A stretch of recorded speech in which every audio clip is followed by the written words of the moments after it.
Okay, let me just read your bio a sec, Jerry, just so we can start with that when we kind of chop this around a bit. So, just a brief resume for Jerry Marzinsky. So, Jerry is a retired licensed psychotherapist with over 35 years of experience working with and studying the thought process and the voices heard by psychotic and also criminally insane patients in some of the most violent psychiatric institutions in the nation.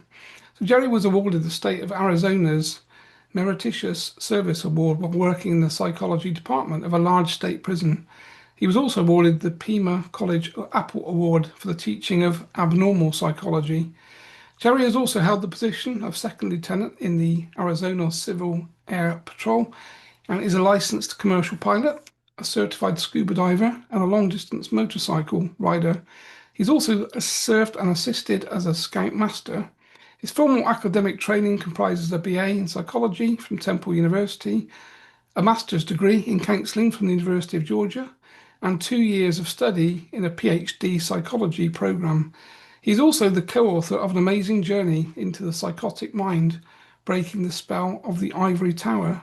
So not much you haven't done, Jerry, really, in this kind of space from that kind of bio, really. So it is an amazing read. I mean, when you sent that to me and I read it, I thought, wow, that is, it's quite a life, really. And I would imagine you've seen a lot of interesting things in that kind of journey that you've been on. Uh, I have in a lot of different spheres. Yeah, and I think that's what makes like our conversation so interesting because you're coming at something from your perspective with your experience, and obviously I'm coming at things from a completely different window, but with a very similar viewpoint, really, and focusing on the same things, which is what kind of makes, I guess, life so interesting, really, is that we all have these different lives, and those lives take us down a path of some type of description.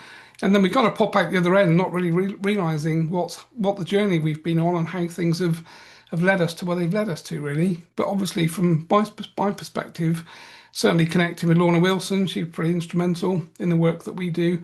I met Lorna quite a long time ago now, really. She came on a kind of SRT training session, and we sort of connected and really kind of dovetailed in with the same understanding. And I know you know her quite favourably too, really. She's quite a character, to be fair, is Lorna, which is good. I know that she was quite keen to get yourself and Dr. Terence Palmer kind of together.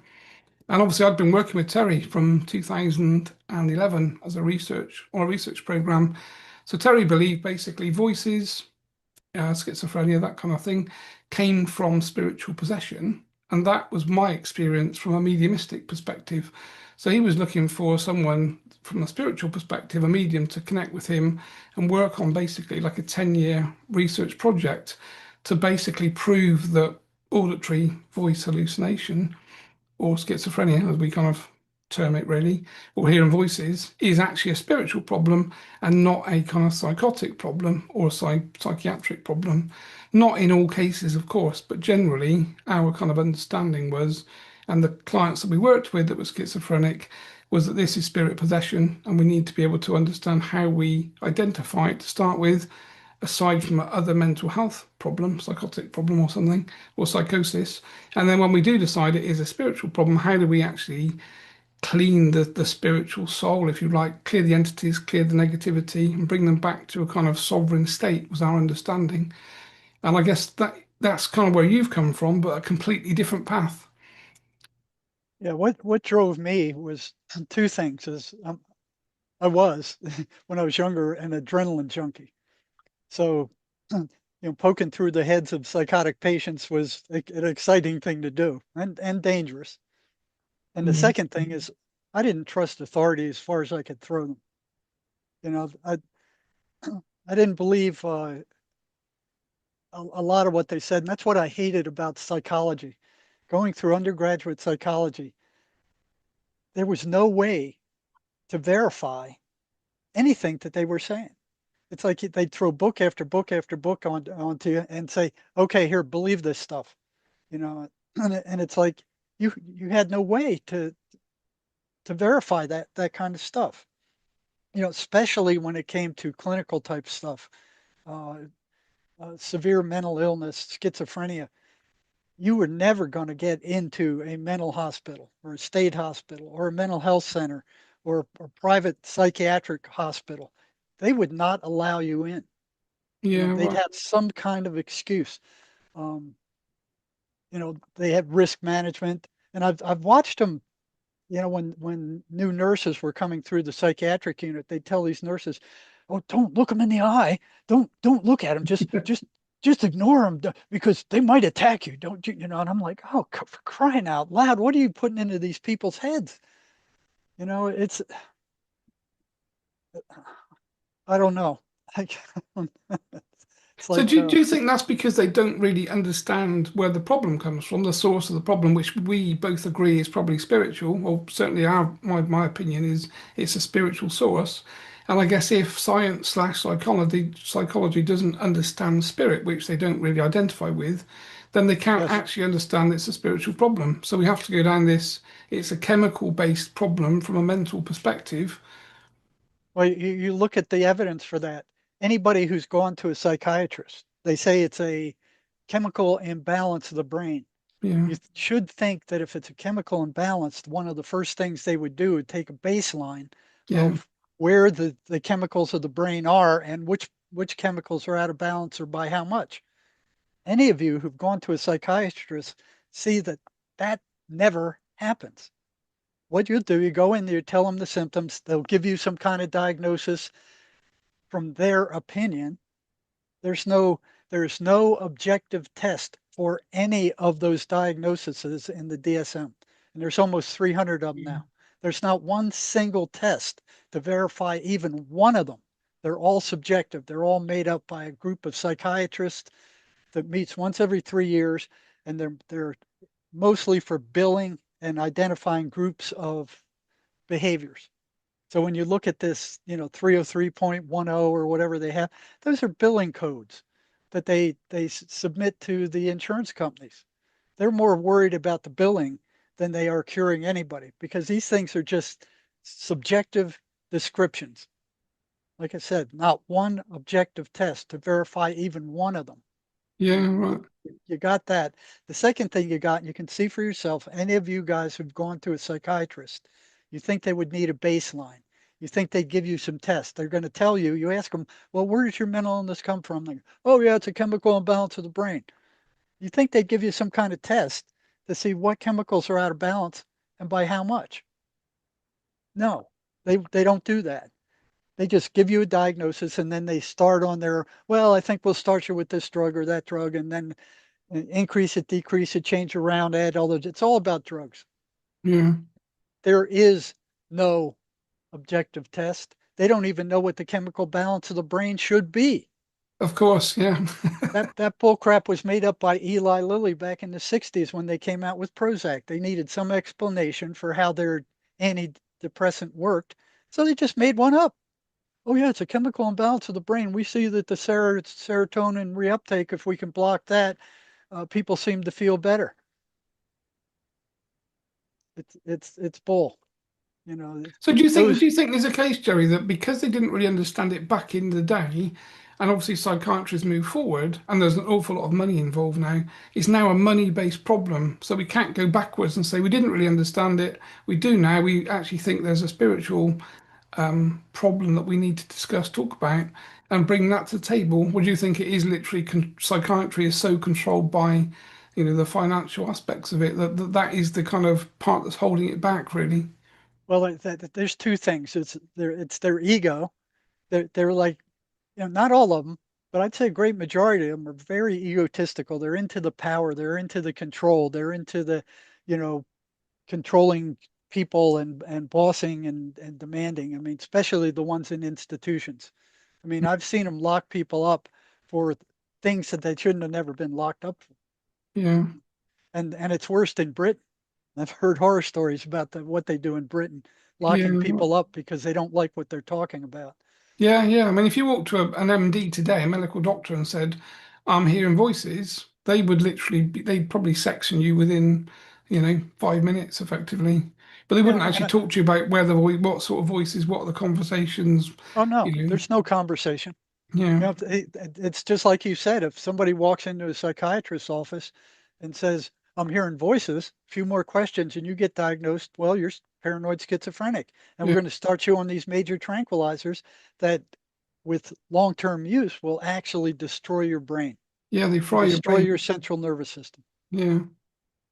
Now, I also think they're afraid of these people because they don't understand what's going on with them, and that the assault rate upon psychiatrists, at least here in the US, is much higher than it is for almost any other kind of doctor.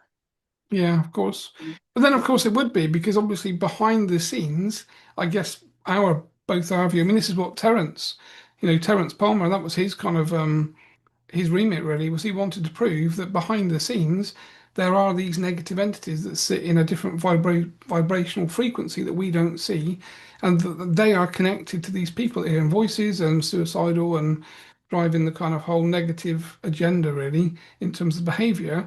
And when we clear those entities, the behavior comes back to normal without any drugs. So that was what how Terry and I have been working for 10 years really to find a way, working with spirit guides, to actually clear these entities.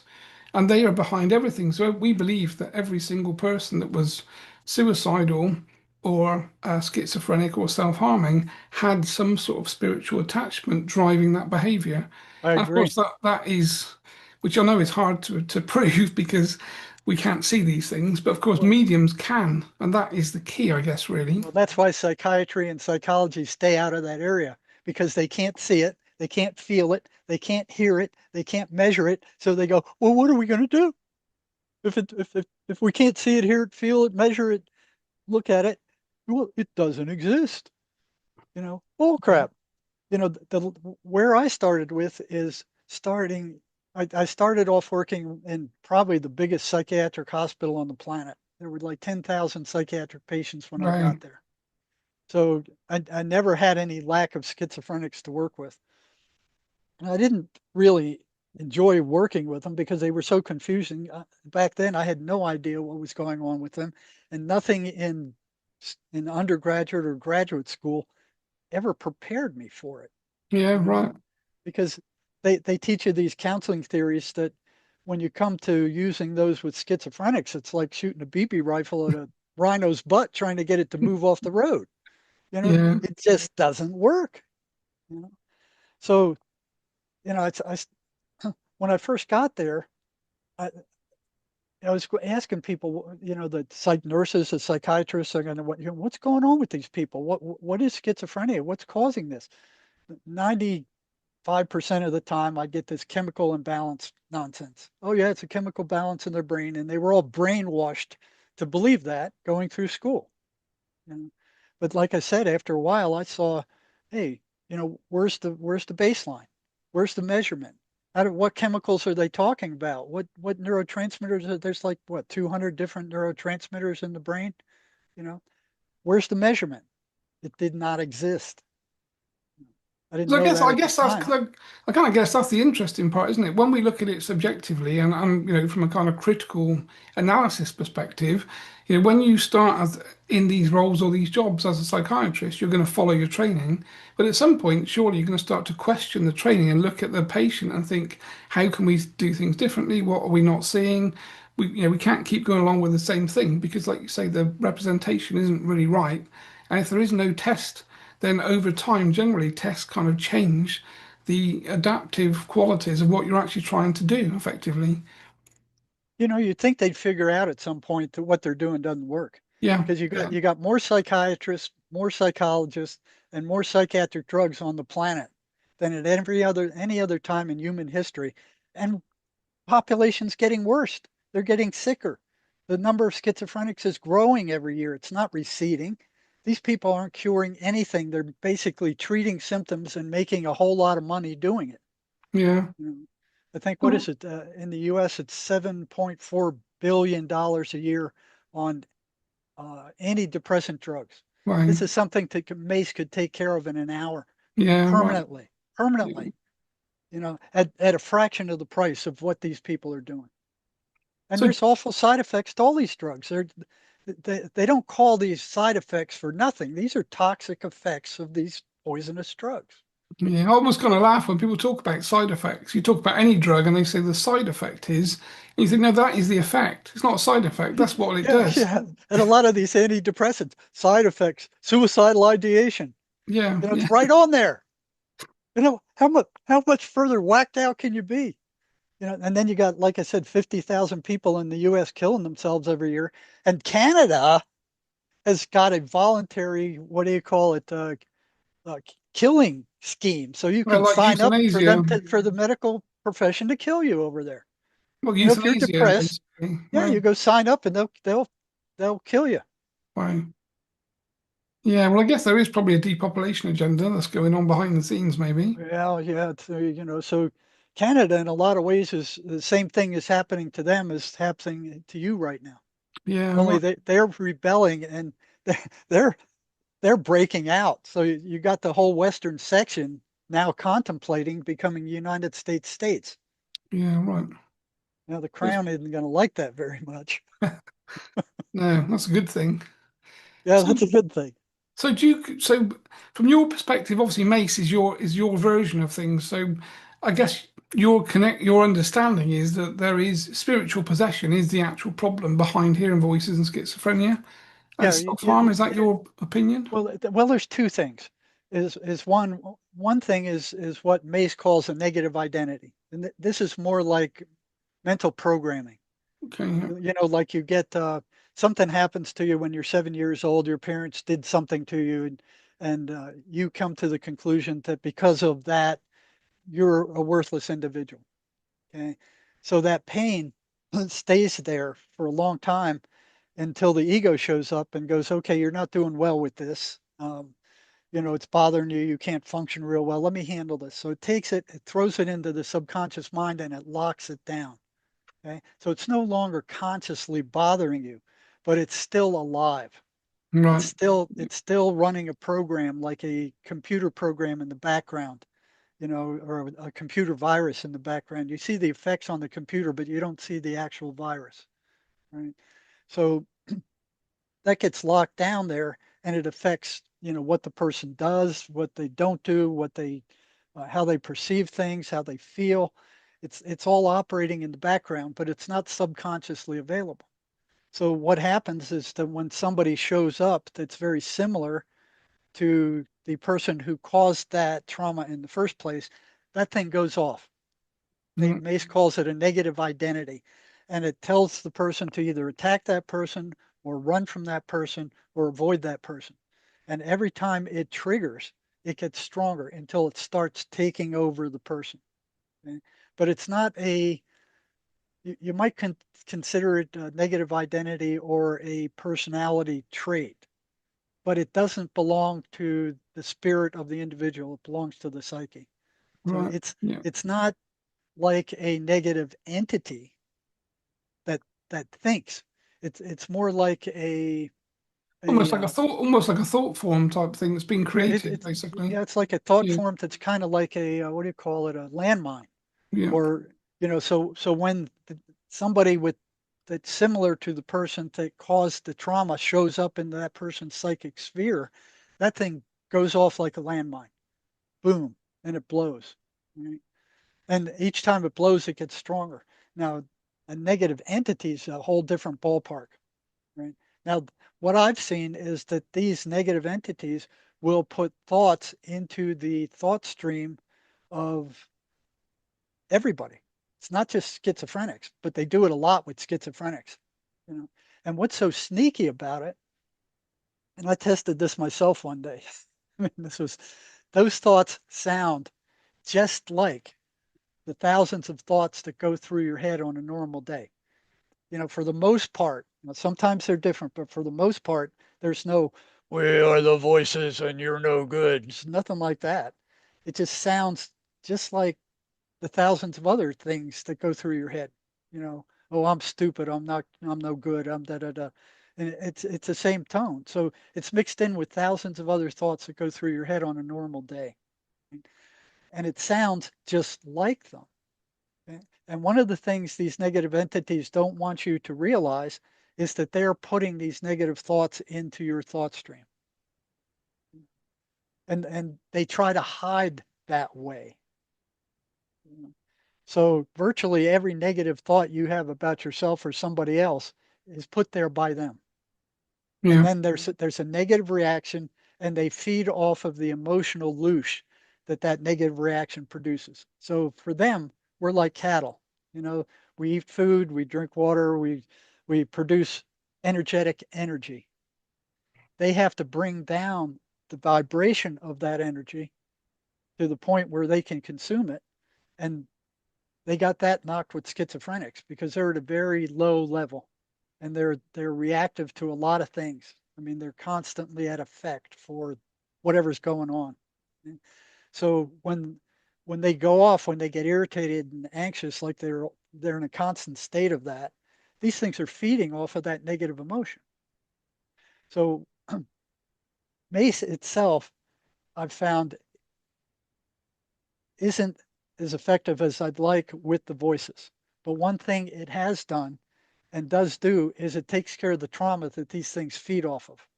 You Right. know, Yeah. so Because I it'll mean that's go the whole in. thing, isn't it? That is the whole thing, is that there has to be that negative trauma somewhere. And then most people kind of self-medicate with drugs, which of course changes the frequency, brings them down, and the whole thing becomes this loop, doesn't it, really? Which is what we kind of found as well.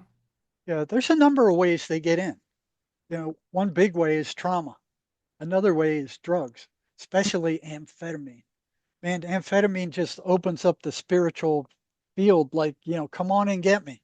Yeah, right. And you look at the tons of amphetamine that's pouring out of South America and being traveled all over the world. I mean, this is it's a death sentence.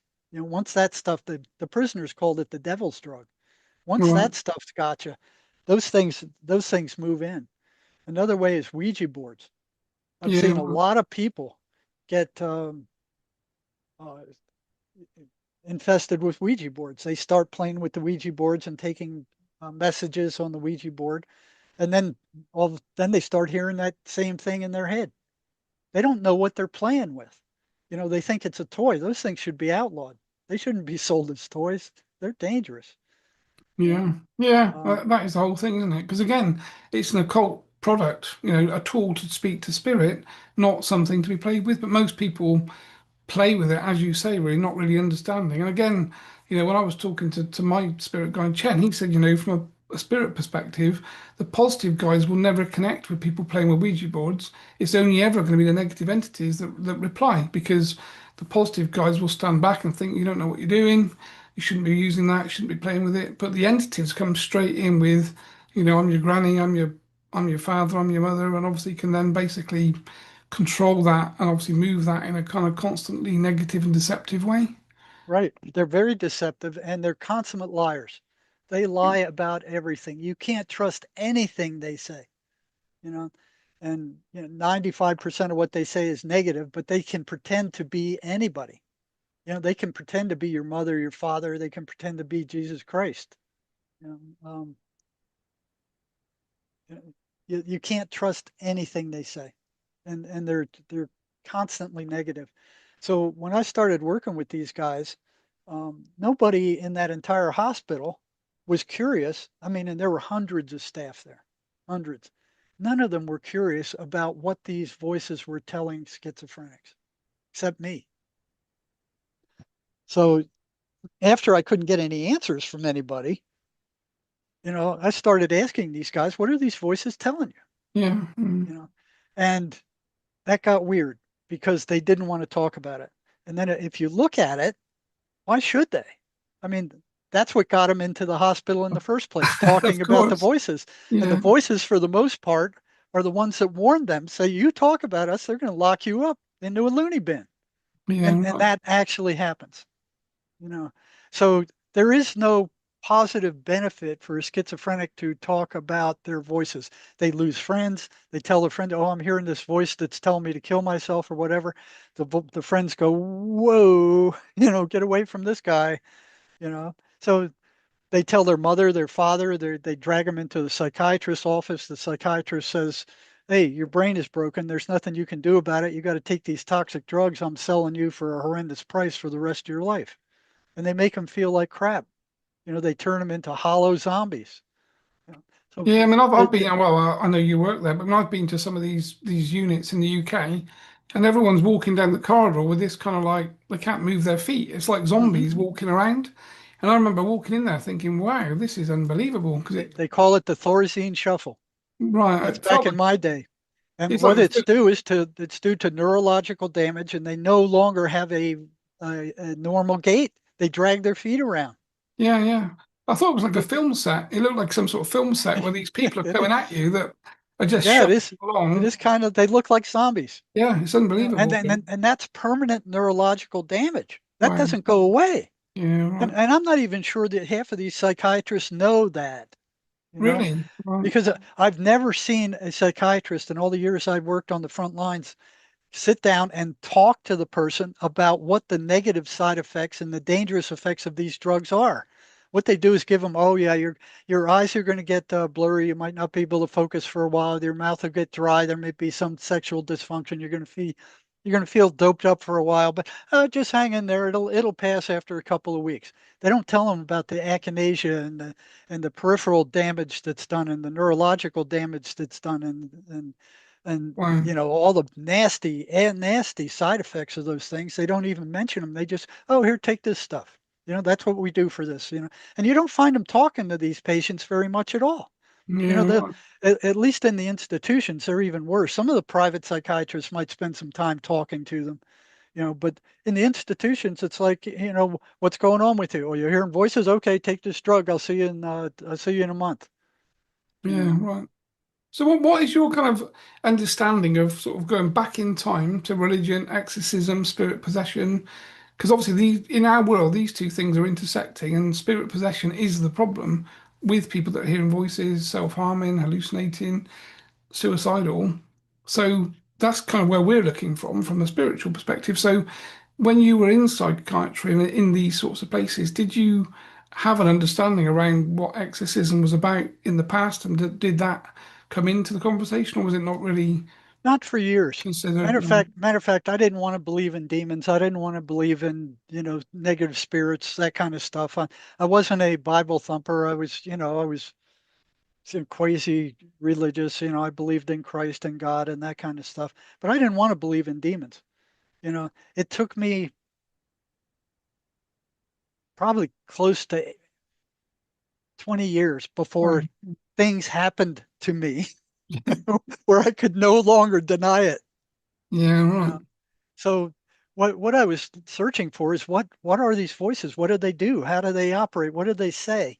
So it took me about a year, maybe a year and a half to figure out how to talk to these people so they weren't threatened. Okay, they didn't feel threatened because part of my job was to turn them in. Yeah, You of know, course. Yeah, right. I'd police the psychiatric wards, and if anybody looked like they were getting uh, out of control, the only thing we knew to back then in the 70s when I was at that giant hospital was you drug them. That's all Yeah, we knew to do. You know, drug them or give them a shock treatment. And those things back in those days were almost like electrocuting somebody. The yeah, first one I saw, I almost fainted. And I got a strong stomach. I almost passed out. right. So I mean, So, that is the cattle prods on the kind of the yeah, temples, basically. Yeah, right. yeah. Yeah, what happened? One of my colleagues called me one day and said, "Hey, there's you know, psychiatrist Joe is given shock treatments, and he's demonstrating it for a group of students. You know, at his unit, he said, "Come on over. We can get in that group and see what a shock treatment looks like," because I'd never seen one before. Yeah, right. I've heard of them, but I'd never seen them. So here's this Cuban psychiatrist standing around a bunch of students with in a gurney in the middle of them, and he's rattling away, telling them, you know, okay, this is what's going on, and he pulls up this wire with these two square metal plates on it about this big. And he says, well, these are the electrodes. And they were huge. I mean, they were probably an inch and a half on each side, two of them Right. on the head. And then he starts putting this gel on the electrodes. And I ask him, well, what are you doing that for? He goes, well, if we didn't put this gel on to help conduct the electricity, it would actually burn the skin of Right. the Yeah, of patient. course. Fry the skin. Yeah. And I'm like, Right. yeah. And then he's going on and he's explaining things. And then finally he says, okay, have the nurses bring in the patient. So out of one of the side corridors comes two nurses escorting this thin, frail old lady, just frail. And she's just, looks like she's just barely getting by and they're holding her up. And she walks off to this gurney and she just gets in it like she knows the drill. Yeah, right. They've done this to her before a number of times because she just plopped on the gurney, and said, okay, here I am. And, they put these electrodes on her and then they start strapping her down. I mean, they put like two big, you know, uh, leather straps on her wrist and on her arms and on her legs. They strapped down every point of her so she couldn't move. And I'm going, well, ask the psychiatrist, well, why are they doing that? They said, well, if we didn't do that, as soon as we hit the electricity, she would convulse and she would break bones. Wow. And I'm like, what? Unbelievable. This is a treatment that breaks bones? And she's just a frail little old lady, and they had her strapped down tight.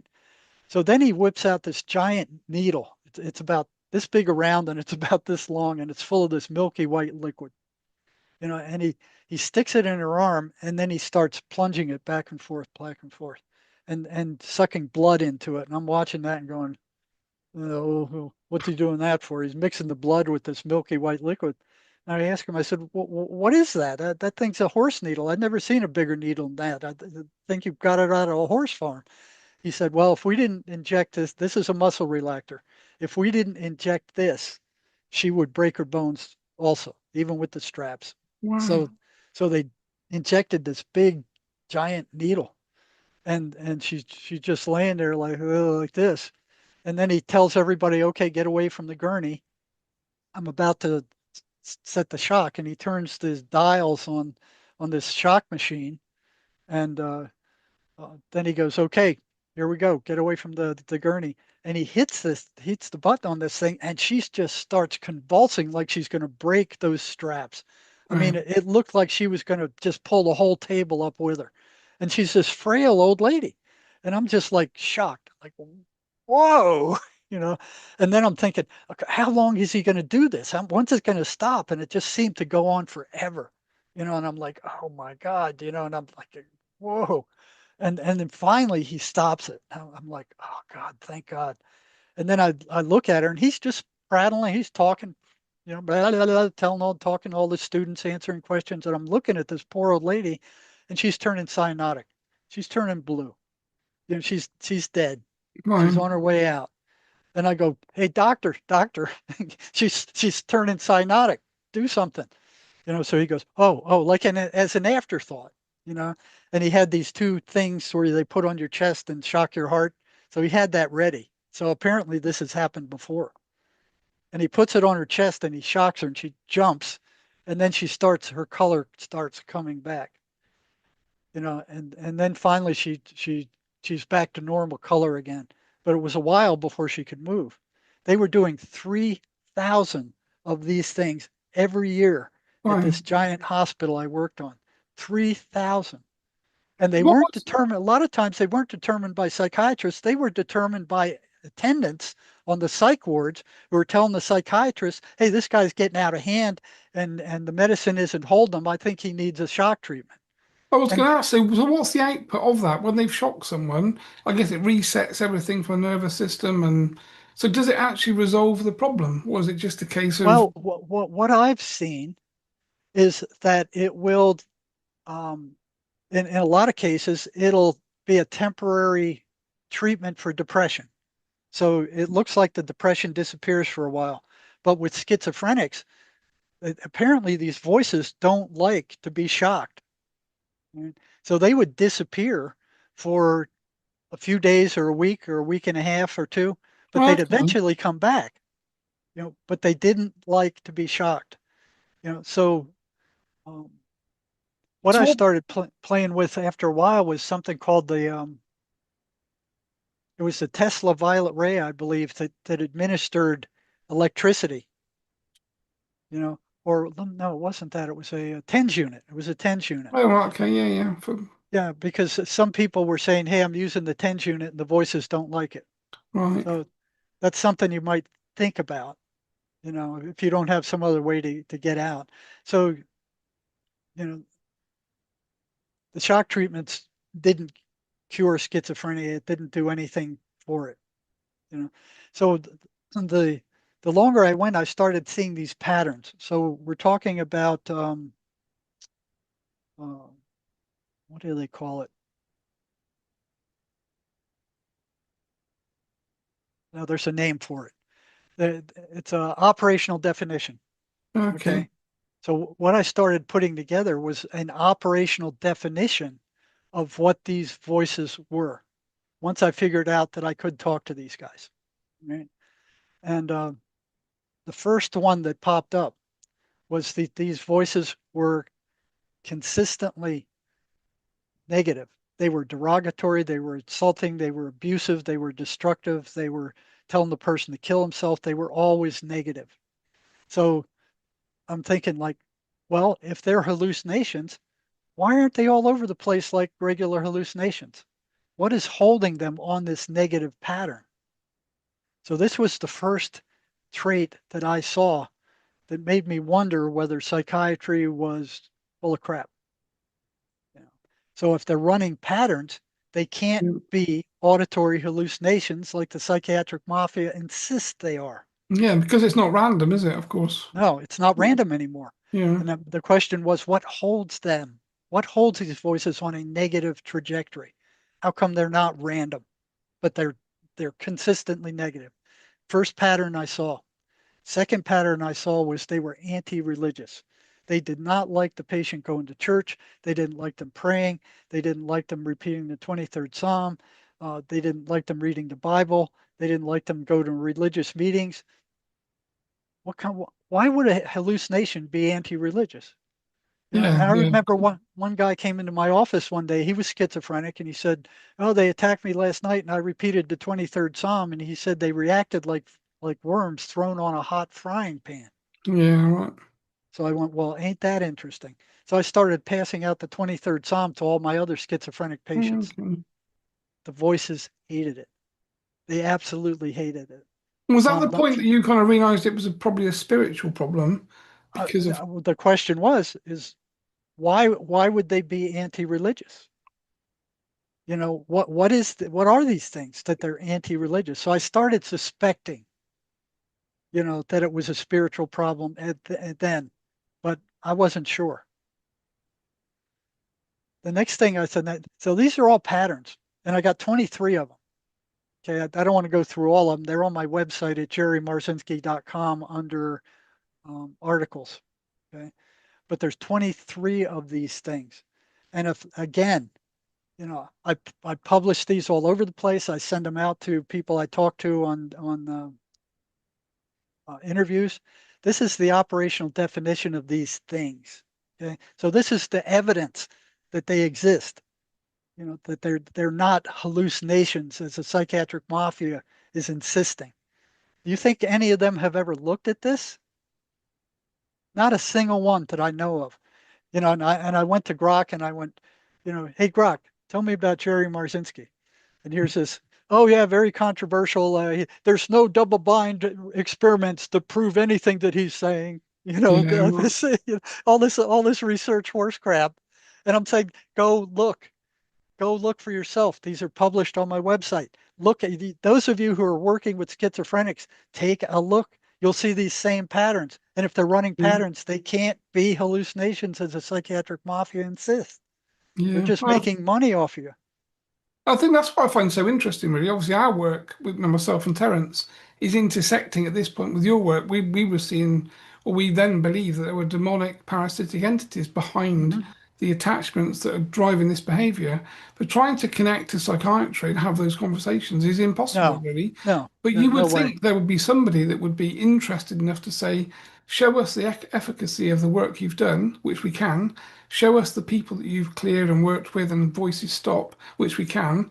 And Yeah, Terry did like 1,000 cases. Well, we did over 1,000 cases that we documented, and he wrote that into his no. book. But Yeah, they again, don't want to hear it. They don't yeah, want to hear it. They're making too much money. yeah, that's They the don't whole want thing. anything to interfere with that. And the drug companies are right behind them. So psychiatrists are the drug pushers for big pharma. Yeah, They right. don't want anything interfering. They don't want what I'm doing. They don't want what you're doing. You know, Yeah. to interfere with their income stream. And the third one I saw is what you just saw. These things are they're parasites. They're energetic parasites. They get the person upset, and then they drain their energy. And I saw that over and over again. I saw that for the first time when I was working at the state hospital.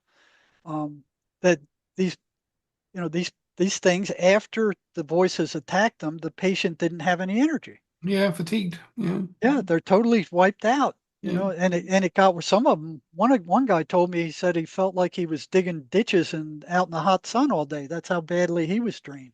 Yeah. So I started passing out these. I started asking these people, um, how much energy do you have on a 1 to 10 scale before the voices attacked you, and how much energy do you have on a 1 to 10 scale afterward? Often. Okay. And I had a bunch of them. I don't know, I thought like 30 or 40 uh, did that. And then we ran an analysis of variance on it, and it was statistically significant. There was a significant drop in the energy level of these people after the voices that attacked them. So I'm like, okay, whatever these things are, they're parasites, and they're energetically draining their victims. And the patterns went on. I'll just briefly go through them real quick. They get louder after sunset. And when Yeah. the sun goes down, the schizophrenics feel much worse, and the voices get louder. They get loudest between 3 and 4 in the morning. Yeah.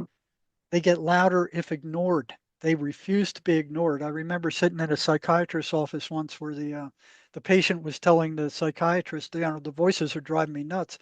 And he goes, well, just ignore them. They're hallucinations.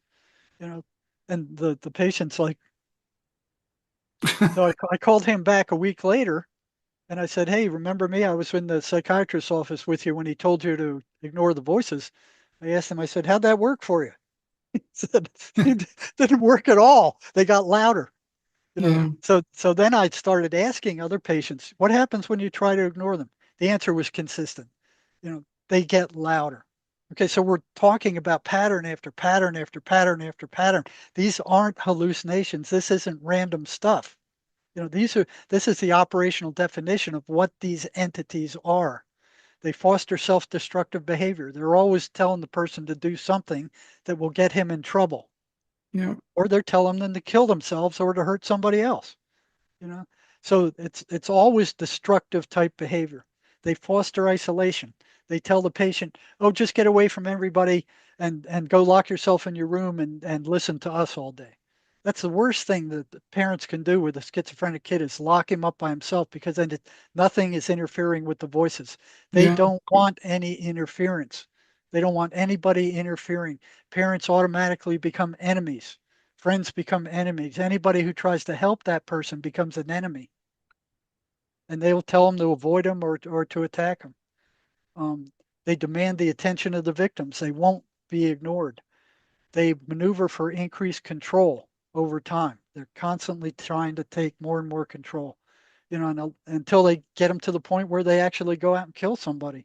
And these guys who are schizophrenic, they shoot somebody, and they're brought into court, and they say, hey, I don't remember doing this. That's not even in my memory. It's because they didn't do it. you Yeah. know Spirit possession, basically. right, Yeah. right. They gaslight. There was one fella that the voices convinced him that he had murdered somebody. Okay? And he was so confused he didn't know if he did or not. So he thought about going to the police station and asking, hey, did I murder anybody? But then he went, well, if I do that, they're going to lock me up in the crazy house. On the other hand, since he didn't know, every time he heard a police siren or an ambulance with the siren, he would start wigging out. The voices would say, they're looking for you. They're looking for you. Yeah. They're Right. coming to get you. So that created a lot of tension and anxiety that they were feeding off of forever. It's like a catch 22. So some of them are very stupid, but some of them are so sly. It's freaking unbelievable. They're so cunning and so sly. They manipulate perception to the worst degree. It's like if the schizophrenic's walking down the street and some people start laughing on the corner somewhere, they'll tell them they're laughing at you. They're making fun of you. So they cause the person to misinterpret reality in the worst possible way. They have complete access to the schizophrenic's memory. They can go in there and pull up every rotten thing the person did and throw it in their face until they generate that negative emotional energy that they feed off of. They demand the victim don't tell anybody else about them. They're constantly saying, "Don't tell anybody. Don't speak to a, don't talk to anybody about the voices." Um, they're consummate liars. You can't believe anything they say. They lie consistently. So on my website, under you go to jerrymarzinsky.com and then go to articles. There's a program there called the "That's a Lie" program that was developed by Sherry Sweeney, the co-author of our book. She got rid of her voices by using that program alone. Well, that's Um, interesting. so once you understand that you can't believe anything that they say because they're consummate liars, and 95% of what they say is either warped or lies, if they can't get you to believe what they're saying, then they can't get you. You know, if you just, oh, you're liars, I can't believe it, get out of here, you liars, you know. And she's got a whole retinue for how to do that. You might want to look it up, and it's free. Yeah, that'd be really So interesting, actually. So so she was take it. schizophrenic, was she? And then contacted Yes. you. Well, Yeah. you tell her that she'd go nuts. She said, "Well, I was just hearing Your voices, you know." voices, right? Yeah, Yeah. yeah. I was they were internal dialogue, you know, and that's what they sound like. Yeah. They sound like thoughts, only you can feel they're not your thoughts. Yeah. You know, they're Well, I mean, coming that's from kind of somewhere my else. opinion, really, is that every negative thought we have isn't ours, it's coming in from an external source. Because as humans, we don't generally have negative thoughts, I don't think. And I kind of, the way we try and teach things is to maintain this spiritual sovereignty. So you Right. protect your thoughts, protect your energy, and you keep the negative aspect out of your field, basically. Yeah, I But of look at it course, like the brain is a radio receiver, yeah, you know, and it's tuned to whatever frequency you're at. If you're a spiritual person, it's tuned to, you know, the negative entities aren't going to hit you as much. You know, if you're tuned down in the schizophrenic level, they're going to be constant. yeah, yeah, Manuel Swedenborg, a Christian mystic, lived 300 years ago. He said, none of your thoughts are your own. They either come from heaven or hell or somewhere in between. yeah, right. They come in from spirits, you know. So the voices are consummate liars. They consistently steer the person away from anything that might be joyful or fun. They don't want the person having fun. They don't want them to be peaceful and happy. They'll do whatever they can to disrupt it. These guys try to watch, you know, Monty Python or America's Funniest Videos. The voices are like, you get away from this stuff, you know, and drive them away from it.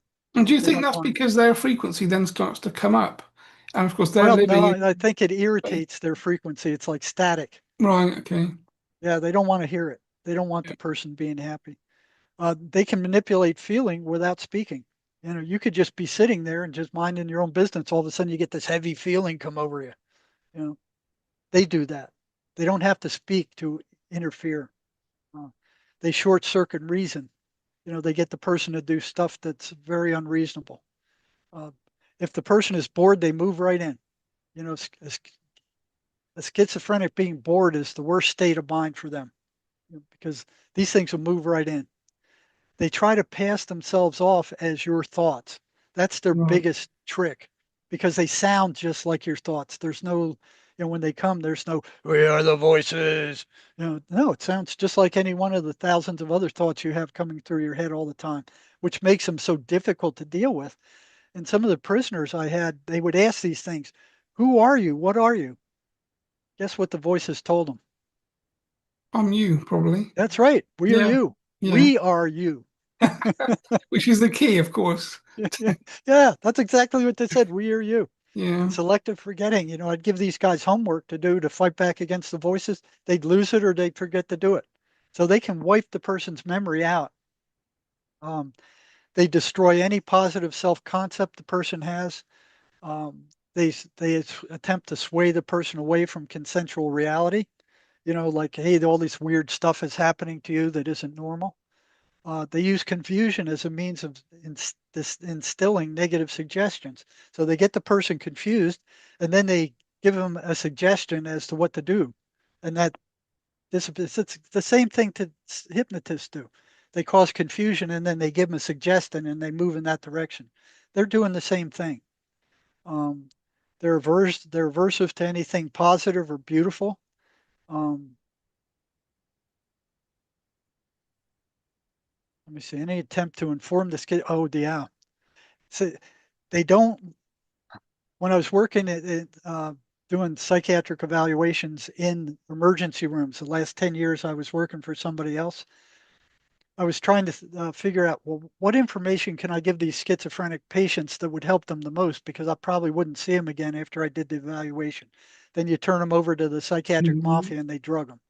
So I'm like, what can I give these guys that will give them a glimmer of hope? And one of the things, well, they had to realize that these voices weren't who they were, that these were separate entities. They had to know that in order to progress anywhere. The second thing is that they're parasites. So giving them this information, if they went to a psychiatrist and they told the psychiatrist what I was telling them, I'd be in real hot water. So I had to be very careful with this Well, I because guess, when I yeah, because told, I guess you're kind of sidestepping this whole thing, aren't you, really? Because you've got your perception of reality, which is your experience, and then you've got the psychiatric aspect, and those two are not together, really. that they're not together, and I No. couldn't let them mesh. Yeah, If of they course. meshed, there was friction. Right. You know, So but is there quite a lot but of control then? Or, was there quite a lot of control of you in terms of what you could and couldn't say and how you could approach that? well, I tried to keep under their radar, and I learned that at the state hospital when I was first working. Because one of the patients that I was working with, he went to the psychiatrist and said, "Hey, this psych guy, he was asking me about my voices, and I don't like it. I got very very upset. I don't like him asking questions about the voices." The psychiatrist said, "Okay." Next morning, I got called to his office. He closed the door and he said, "You will not ask these patients about their voices. Right, They're hallucinations. And what you're doing is you're reinforcing the hallucinations and you're making them worse by asking questions about the voices." That happened twice. right, yeah. So I knew that there's no way I could let these people find out what I was doing. What you were suspecting, yeah, of course. Yeah, Yeah, that I couldn't do it. You know, I got in trouble the last couple of years. I was working in the psychology department of a state prison, and I was, trying to figure out how do you get rid of these things. And I was having some success. It wasn't all the time. It was, periodically somebody with voices would completely recover by doing the opposite of what the voices were wanting them to do, right? And making them aware of some of this. So these patients were telling the psychiatrists, "Hey, I don't need these meds anymore. The voices are gone. You know, they're not there anymore." And the psychiatrist is like, "Well, that doesn't compute for him. They once you're schizophrenic, you're always schizophrenic to the rest of your life. That's what they're taught." And all of a sudden, this guy's recovered. So one of these psychiatrists started asking, psychologist started asking, "Well, what happened? How'd that happen?" And you go, "Well, I was working with Jerry down there in the psych department, and we got rid of him." So apparently he went to the chief psychologist and said, "Hey, this guy's doing something weird down there." You know, and so they started an underground investigation kind of thing. So right, the chief psychologist sent one of his stooges uh, down to question the patients that I was working with, trying to get them to tell him what we were doing in our sessions. What was so amazing about it is virtually all of them knew what he was up to, and they didn't tell him anything. right. One of them said, "He's helping us, not like you, asshole." That that boy, he got pissed off then. Because you would think, wouldn't you, that they'd be interested to know what you were doing, because if you're getting a successful It outcome for was the 80%, opposite. It was the very opposite. I thought the same way you just said. yeah, Oh yeah, they'll be interested. I mean, these guys don't need to take medications anymore. yeah, They're under control. They're back to normal. They can go out and work. You think they'd be happy about that? Uh-uh. It was the opposite. The chief psychologist and his cohorts, when they were started interviewing these guys, they got more and more frantic. They're going, "He's doing something illegal. He's doing something he shouldn't do. He's doing something against departmental policy." Which yeah. technically it would have been, because I'm not going to go to the Department of Corrections and say, "Oh yeah, I'm doing these experiments. I'm trying to get rid of these voices, and it's working sometime." But you would That think, that's wouldn't you, that's not going to fly. if you're having a positive outcome, they should be really, really interested. They That's the should part be, of, but they because, weren't. obviously in the American system, the insurance companies are paying the bill. So you would think they would be absolutely, really, really pleased to hear there's a method to clear this problem very quickly with your Well, method, our method, and well, this obviously, is, well, so, I got a story about that too. This was in the state prison where that happened. Okay, so um, that's the devil's workshop. I mean, that place is just crawling with these entities. Virtually all those guys are infested to some degree. You could feel it when you walk through the gate. yeah, It's like I felt like a spaceman in a spacesuit going into that place. I was in it, but I wasn't of it.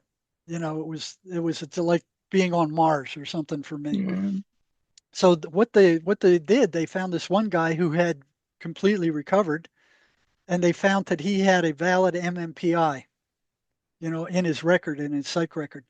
So the investigator psychology said, "Would you be willing to take another MMPI?"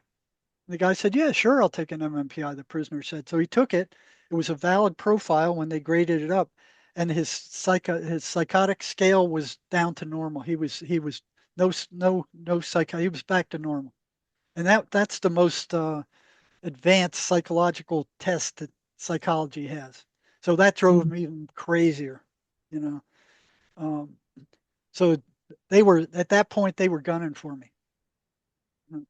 But let me see, what was the other one I was going to tell? Oh, I was working for a private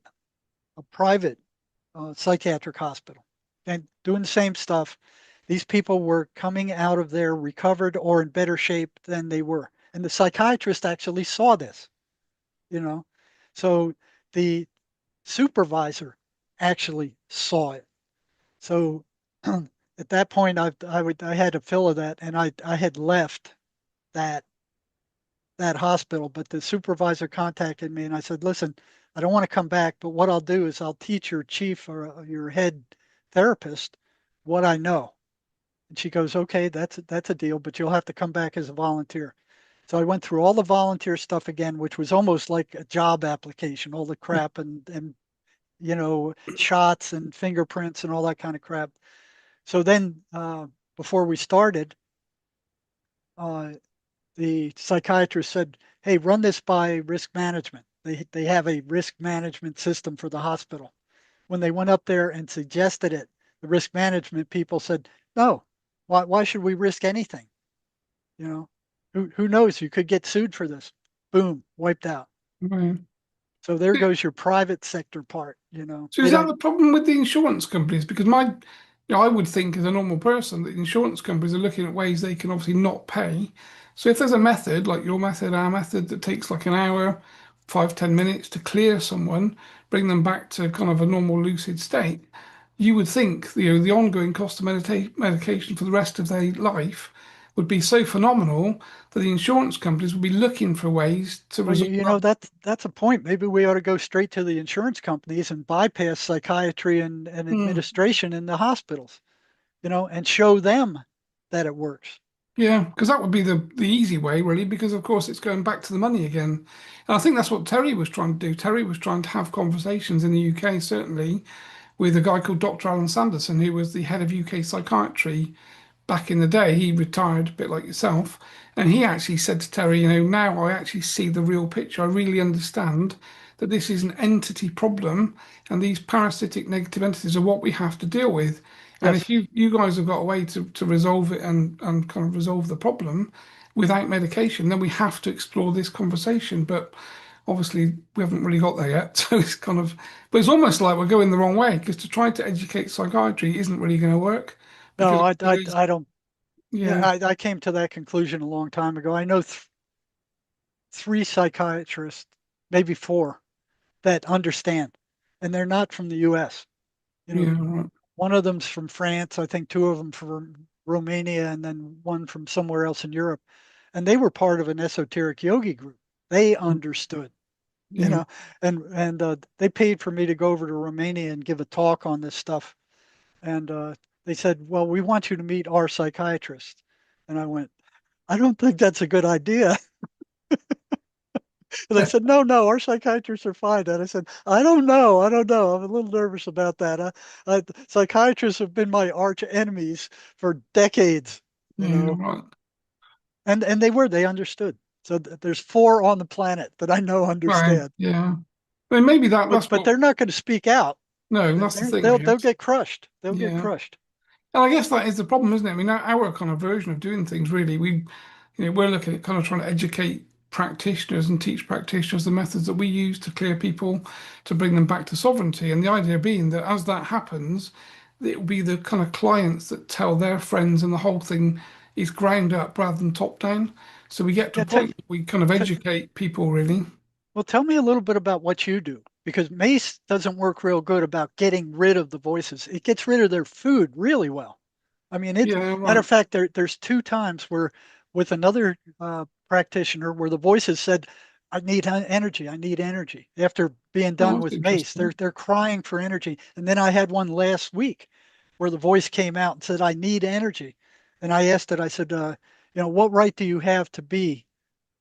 Well, first I told it leave, and I called it, in the name of Jesus Christ, and whatever else I could think of, leave. And it goes, I'm not leaving. And it said, you didn't ask me about uh,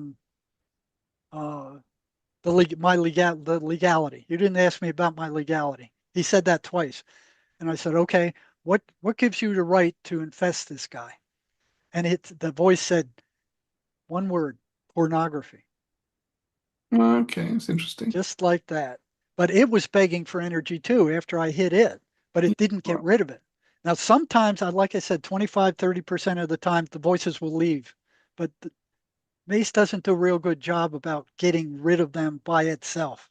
So I'm Yeah, real right. interested to hear what you do to get rid of these things. Yeah, so the way that we've been doing, so obviously working with Terry, I was a medium, so talking to my spirit guide Chen basically, and I was doing what we called a psychic surgery, so hands-on. People would come to see me physically, and we'd have like a little shed in the back garden. I'd put my hands on, go into trance. My spirit guide Chen would come in, take over, talk to the patient, and then he would perform a surgical operation on the etheric field and clear and remove anything negative connected. So quite often when I started, people would actually start talking in voices to him, and he would have dialogue with demonic entities and would say, you don't have the right anymore. And they would normally say, well, I'm contracted, or they gave their permission away. So someone's done drugs or some type of thing in a hallucinogenic state, like you said, really with kind of the various hallucinogenic things. And in that state, this entity's projected itself or presented itself as something good, like Jesus Christ or Mary Magdalene or just general deity figures. And that person then gives them permission to connect with them. And of course, from that moment onwards, that entity now has spiritual permission to possess that person, basically, or to stay connected to their field, their etheric field. And Oh, that's oh, repeat that again. I missed it. They they asked permission for so yeah. So in that kind of Jesus or a positive entity to well, it's allow these things to come in. well, they're kind of masquerading again as a positive entity. They Oh, okay. pretend, So they're telling yeah, them that, yeah, yeah, I've they're seen that over and over again. yeah, They say, yeah. So yeah, I'm Jesus Christ. they're kind of masquerading as something good. Well, Yeah, yeah. whatever would be good for that person. So if that person's religious, it's Jesus. It could be some other Until they thing. get their trust. Yeah, and then they basically get permission. So these demonic entities would say to my guide Chen, I have permission and a contractual agreement to be connected and possessing this person. So we tried to work around that for quite a few years, and then obviously I met Terry and we started to look at how we could do that. And in the end, it was my spirit guide Chen that said, "Well, hang on a minute, this agreement has been given falsely because this entity is masquerading as something good, and that person's given their permission to be connected with it. But of course, it's a masquerading negative entity." Generally, in some sort of demonic or parasitic entity. So that contract is null and void from a spiritual perspective. And this is where Chen then said, now we can go in as spiritual energies and disconnect these entities from people's fields and basically remove them. And that was when we started to do what we kind of called, well, we called it psychic surgery at the time, but Terry kind of named it spirit possession removal, basically. So we were removing these spiritual entities that were possessing people's field. And of course, we would then see the voices would stop immediately. So Okay, we were so kind that would work for the ones that were deceived into believing that these things were something that they weren't. But what about, I mean, methamphetamine, that opens these guys up. I mean, it's people using methamphetamine, it's like opening the gates and telling the evil spirits, come and get me. I yeah, mean, it's like a shark smelling blood in the ocean yeah, and that's or kind of what, severe trauma, yeah, right. But of course, or that's what we would find is that most people, are self-medicating because they've been abused physically, sexually, emotionally. They've got trauma, and of course, the trauma is driving the self-medication, and the self-medication is then Chen said when he, from a spiritual perspective, would look at someone's field, they should see like a protected field, but it would be perforated all over the place with holes. And the holes allow these entities to come in and connect into that person's energy. And this is where they pull the energy back out of that person, which is that fatiguing, people drained, unable to kind of get off the bed and walk, that kind of thing. So again, this is where they're kind of connecting to people and just using them as a food source. And Chen said, what we see from our side are these demonic entities basically connected, overshadowing people inside their field, literally able to change their kind of perception, change what they see with their eyes, change what they hear. So when you talk, like these patterns I'm telling you so about. exactly what you But basically but said. what do you do? Okay, so if they're pretending to be somebody else like Jesus Christ, and I've seen this a million times, where they say they're Jesus Christ and they buy it and then they hook them. Okay, that's one thing. But what about if it's trauma or drugs or channeling is another big one where they get in. Okay, Yeah, so again, the way that we kind of deal with it, so Terry kind of and myself were obviously working with Chen basically over 10 years, so from 2011 to 2021, we came up with this protocol basically that are like a 15 to 20 different what we called vibrations. So we go through this protocol of talking and working. So the spirit guides are doing the work. So we're not doing the work at all. The mediums are talking to the guides, but the guides are actually doing the work and they run through this list of things. So we're looking for portals in the field that need to be closed, detaching attachments, whether that be negative entities or discarnate spirit. So again, people that earthbounds effectively that could be there. They're looking so for are clear. you kind of like an onlooker and here's this interaction between the patient and Chin Well, going we on and basically you're don't sitting there connect. watching it or how's that work? Yeah, that was the way that we used to do things. So I used to connect to the person's field, the client's field, and I would say to Terry what I could see. We would see attachments, we'd see entities, we'd see quite a lot of problems. But then, of course, we'd always be attacked ourselves. So I Yeah, was I've continually, experienced that a number of times too. yeah, I would be continually being attacked psychically, and things arriving in the bedroom at 3 in the morning and all this kind of stuff. So we realized it wasn't really going to work particularly well, and we went to then the model that the medium would just talk to the spirit guide, and the spirit guide would go off and do the removal and clearing to bring that person back to what we call spiritual sovereignty. So they didn't have any negative vibration in their field. And Terry used to say, we're kind of like the spiritual paramedics. We go in, basically clear all of the negative frequencies and energies from someone's field, from the trauma, the abuse, curses, closed portals, remove entities, remove discarnate spirits. We would see negative parasitic energies on people as well, quite often, that would be cleared and removed. And then quite often we'd see occult symbology inside their etheric field. So they may have been doing occult things in previous lives or in this life. So all of these negative frequencies are cleared by the guide, and then it would bring them back to sovereignty. And in theory, voices should stop. They should wake up. Most people wake up feeling more energetic, no voices, no negative thoughts. But then we would kind of say they've got this window of opportunity, which is basically about a week, to change what they've been doing. Because if they do drugs and things, they go straight back to where they were before. So they perforate the field, and then these entities will connect in, and the whole thing just resumes really. But in that kind of week, if they change their thought process, stay away from drugs and try to live a kind of more positive life, I guess, then they can maintain that higher frequency, which pushes back this level of kind of negative control.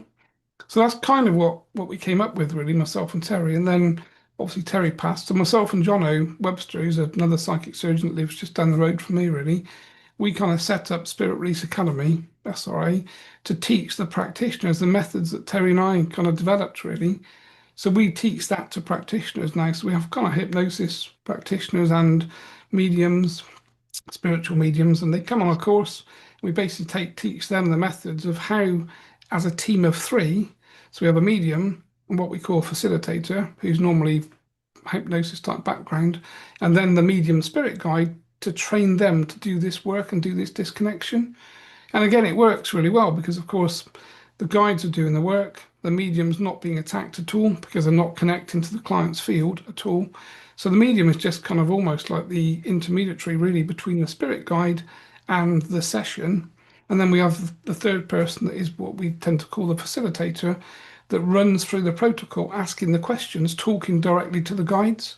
So quite often the mediums, like myself, would be in full trance, and the facilitator, that could be you, would be actually running through the protocol, talking directly to the spirit guide and asking the spirit guide, what do they see? Where's this problem? Where's the point of interaction coming in, or the point of vulnerability? So the guide is telling the facilitator what's happened with the client. And quite often, we could kind of go back to sexual abuse at 5 years old that caused multiple personality disorder. So we've got multiple personalities in there. So the spirit guides can kind of pull all of this information out of the field, basically. And that was what was so groundbreaking about the way that Terry kind of came up with this method of, I mean, so he wrote a book called The Science of Spirit Possession that he was hoping that psychiatry would pick up and kind of use as the default template, but obviously it's not really the case as yet. There's No. still time, So of so course. so do you guys you all use the same spirit guide? Who was it, Chin? So with everyone, all of the mediums use their own spirit guides. So each medium, so we've trained probably about 100 people now. So each medium that joins us, their spirit guide gets trained by the team on the other side, effectively, to do this work. So, I mean, at some point, maybe you and I could connect and we could kind of go through like a little research project and you can actually see this happening in the way that we do it and teach it. And maybe we could even, well, if you wanted to, we could like find clients that we could use as a Well, research, I'm in an interview. I'll catch you later. All right. bit of research material to do that. Yeah, But I'd like yeah, that. Matter of fact, there's a group of us who are, you know, we see the limitations of MACE and we're pushing the boundaries of that with with the entities themselves. right, So we're actually running the process on the entity and it's draining them. It's brilliant. significantly Yeah. weakening them, but it, it's that happens pretty consistently, but they don't leave. Yeah. So maybe if You we know, connected our process with yours, those two things together would be really interesting to yeah, that's research what and I was document. thinking. It's refer the people that I'll clean them as much as I can, and then um, ship them over to you for the final thing. As far as I Yeah, know, that would be. I don't have a chin. We probably do. Just you haven't met him yet. But that would be really interesting actually as the method, because that's the one flaw in our process, Jerry, really, is that we can clean, the energy effectively, bring that person back to a higher vibration, but then it's the aftercare that becomes the problem. So a lot of people don't do the aftercare afterwards or don't know how to do the aftercare or, and Well, of course that then opens the vulnerability again. see, with drugs, that's something they're going to have to deal with stuff like pornography. That's something they're going to have to do. But with regard to trauma, when we're done, that trauma's gone. Yeah, brilliant. All right. So it's in the subconscious. So it's not anything that they can access. And I think I told you a little bit about the process of how it gets into the subconscious, right? Yeah, yeah. Yeah. So that's not accessible by normal means. Now, Good point. what does happen is John Mace found that energy, human energy, moves from negative to positive. That the spirit is positive. It's positive energy, right? This thing becomes like a alternate personality, or we call it a negative identity. So it's operating as a program, like a computer virus by itself. It's not really conscious, other than it's set to go off when somebody similar to the person who caused the trauma comes near it. Then it boom, then it blows. Okay. And the closer that person is to the person who caused the trauma, the bigger the explosion. So it's basically not sentient. like a computer virus is not sentient, but it's causing a lot of problems because it's a big blob of negative energy. It takes a lot of energy to um, keep that stuff caged up, Yeah, right. So, to have keep it confined. you heard of telepathic hypnosis? So one of the things Terry and I were working on before he passed away was what he called telepathic hypnosis. So the idea was that a medium, so myself primarily, would then connect to a client that could be schizophrenic or have all sorts of problems. And the idea is that we would put our conscious awareness into that person. So I would connect to them, and as soon as I'd been connected for a few moments, probably, I'd start to have their thoughts and their feelings. And I could say to Terry, they're feeling very angry. There's a lot of rage. There's a lot of negative thought. So trying to kind of connect telepathically to that person. And I what we wouldn't do that with schizophrenics. no, so what we were Like that trying, just gives me the willies just thinking about it. but the idea was that if we could find the problem, almost like, as you talk about that negative identity and clear it, we could clear it for them and then pull ourselves back using telepathic hypnosis to basically reprogram that part and remove the negative. And I think what had happened, you'd have one of those suckers crawl right up that link into your brain. Well, that's the problem. That was the problem. So we did do Wouldn't that. do And there that. were, What you might want to do is I can send you some information on Mace. yeah, You that would know, be really cool, and actually. I've been on the front lines of mental health for almost 50 years now, and I've never seen anything clear the vast number of psychological problems that Mace does. It has problems with what you're dealing with. You Yeah, know, right. like I Yeah, said, it's 25, 30% at best right now. We're looking for more for better. But with normal stuff, like the big common one is like you're worthless, you're no good, um, you can't succeed, you're stupid, you're crazy, that kind of stuff. Normal psychological problems. It'll clear in an hour. It's gone. It's yeah, not there brilliant. anymore, and they can feel it. It's like draining a battery. It's you can get a brand new car battery, charge it up full, but if you drain it down to nothing where there's no electricity in there, Yeah, that right. thing's a boat anchor. It's dead and you can't recharge it again. So that's what Mace does with these negative identities and this negative energy.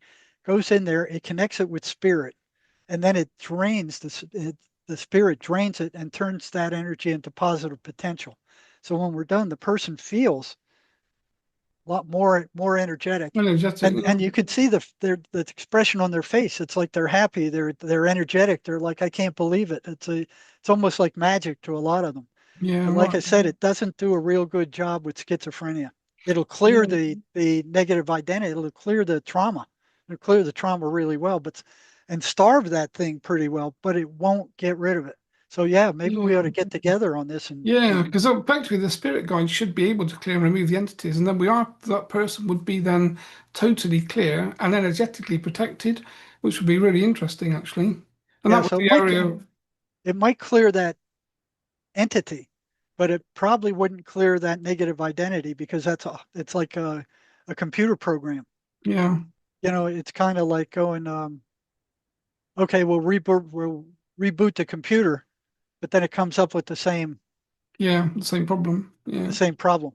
So yeah, I think it would be a good combination because where ours fails, yours succeeds. Yeah, yeah, and we've got that's the gap that we have. The gap we have at the moment is that we can. So Terry, basically, we've been working on this for 10 years effectively and came up with this protocol. And then we connected to a guy called Mike Williams, who basically was a soldier, an ex-British soldier. He had PTSD, but he'd been hearing voices for 20 years. So he was schizophrenic. He tried to commit suicide multiple times. He'd been sectioned. He tried every drug that you could try. He'd been through the whole system for 20 years, basically. So he contacted Terry and said, I'm happy to be a research, case, if you like, really.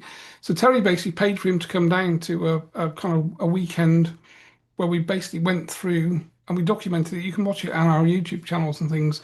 But we actually sat him down, talked to him about the voices that he could hear, and then we went through our process basically of connecting to the voices. And what we found was quite interesting. So he had entities with him that we cleared, but more importantly, he'd been a soldier in I think it was probably Yugoslavia back in the day before it changed names and things, but back in the Balkan War, effectively. And he'd been walking down a road and there'd been a huge explosion and lots of people had died. And him and his troop came round the corner and walked down this road. And then some of the earthbound spirits of the people that had just died connected to him. And those were the voices. He talked about this Samantha was the woman, and she said, one minute I was alive, the next minute I was dead with my children. And they basically connected to him, and she'd followed him for 20 years effectively. When we talked Yeah, to her energetically, we obviously moved her, asked the spirit guides to move her on. And as soon as that happened, Mike was voice free from that moment onwards. It took like an hour basically. And then the film crew went back to his house like weeks and weeks later to check that he was still voice free. And he was still voice free. So it was kind of the efficacy that Terry was looking for to document it on camera that literally, here's a guy, 20 years, schizophrenic, been on every medication tablet, and in a 1 hour session, he's back to normal. And of course, the big problem for Mike was he became really angry because he realized that why are these services and these methods not available? Because obviously he ruined his life. He had 20 years of no life, ruined his yeah. family, his children. And he said, how can I sit in a room with you two guys and in an hour have no voices? It's not, it shouldn't be feasible. And if it is, why is this not kind of broadcast effectively to more and more people? They So, don't want it out there. That's why yeah. they're making too much money. Now, the ones that you pulled out of this person, this soldier, were they negative voices? Were they tormenting him? Were they making his life miserable, or were they just interfering with it? Well, both. So he had one entity, one negative entity with him that was very, very negative, that was pulling his energy, fatiguing him, and doing sexual stuff and all sorts of other things. And then he had two or three voices. One of the main one he identified as Samantha, but they weren't negative. But he said the entity put them into his field to continually traumatize him. So they weren't particularly negative, but he could hear them and he was talking to them all day.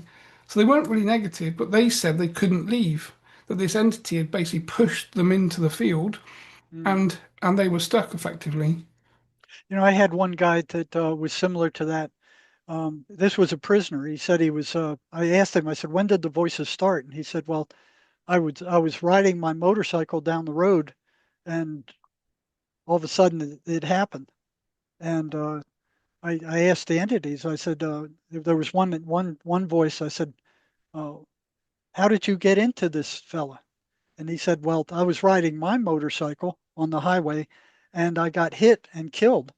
And Okay. the prisoner was riding his motorcycle in another lane, and he saw him riding, so he went and he jumped into him, Yeah, right. and he'd been with him for years." Wow.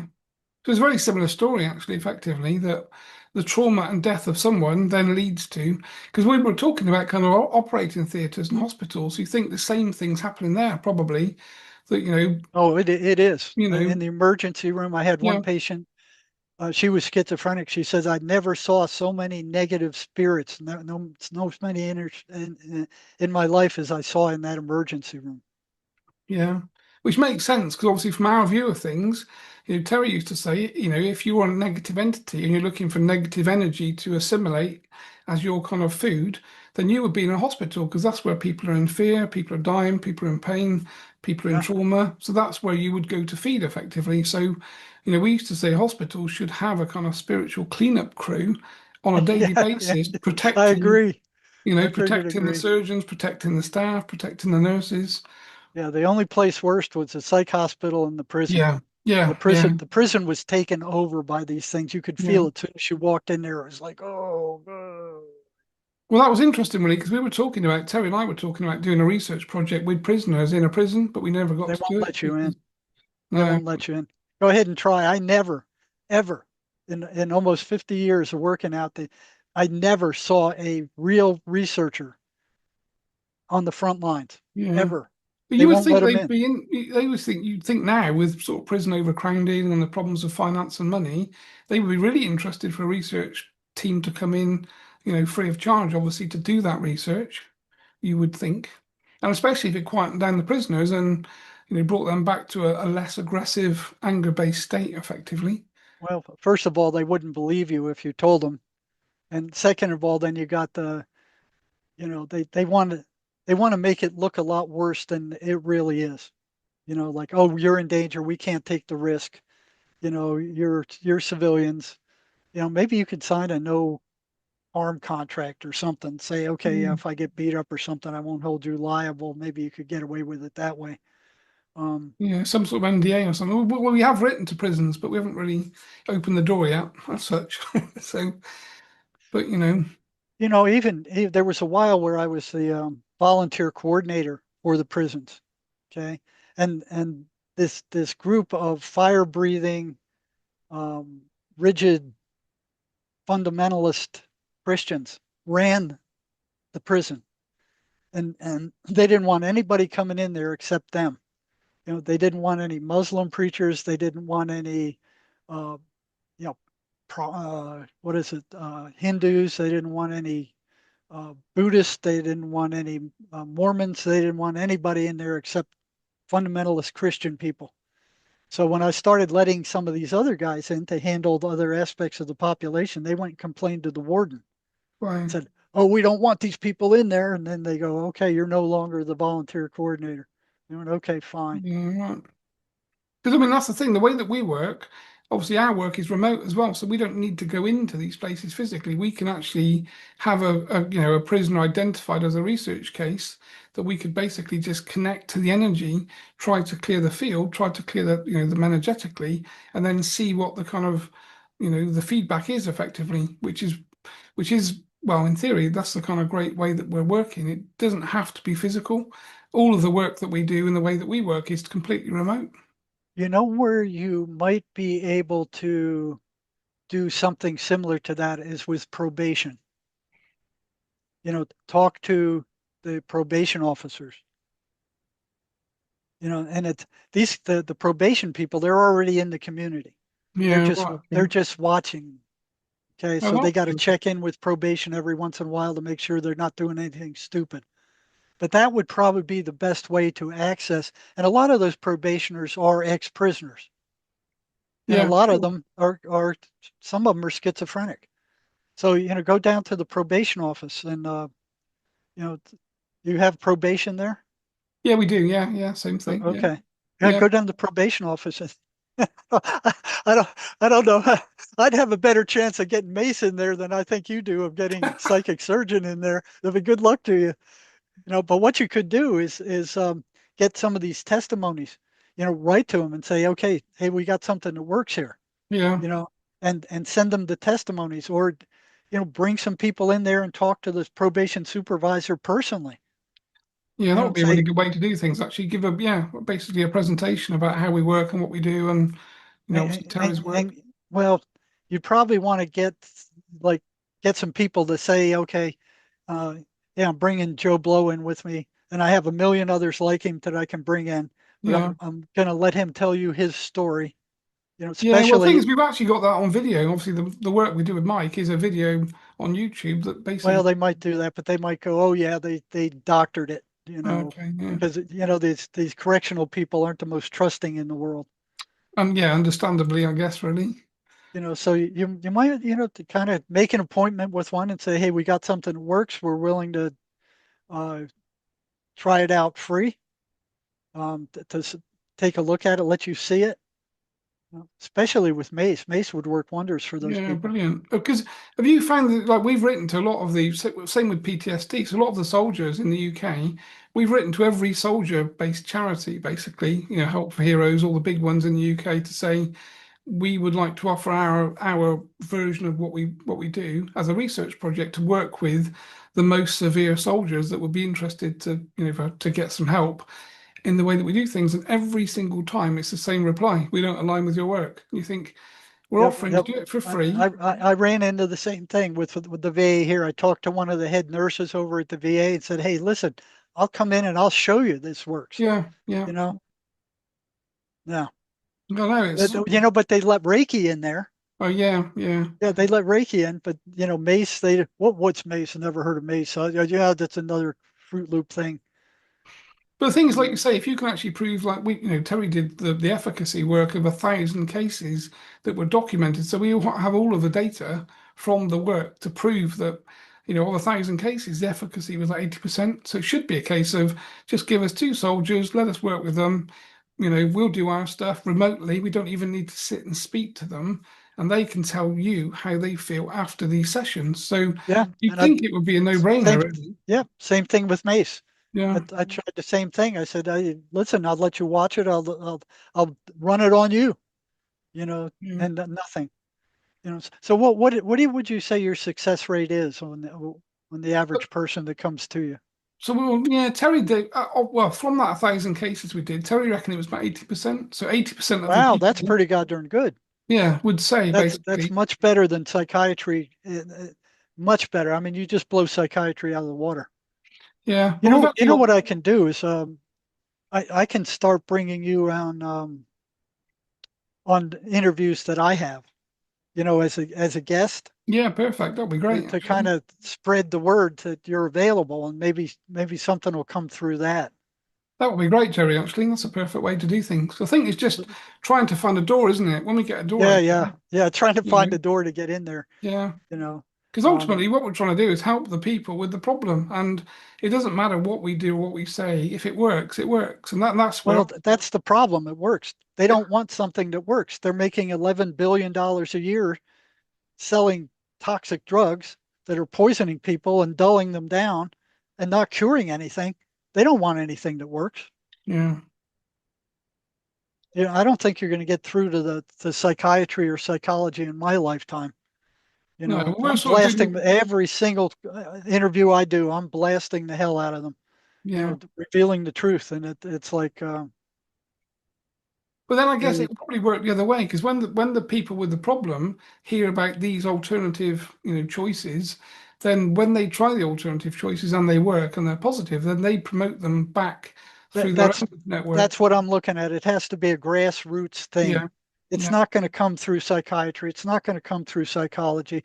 They got too much money. They got too much ego. They got too much educational garbage invested in this. They would have to change their psychology programs. They would have to look at spirit, which they've been repulsed to do. They won't even consider it.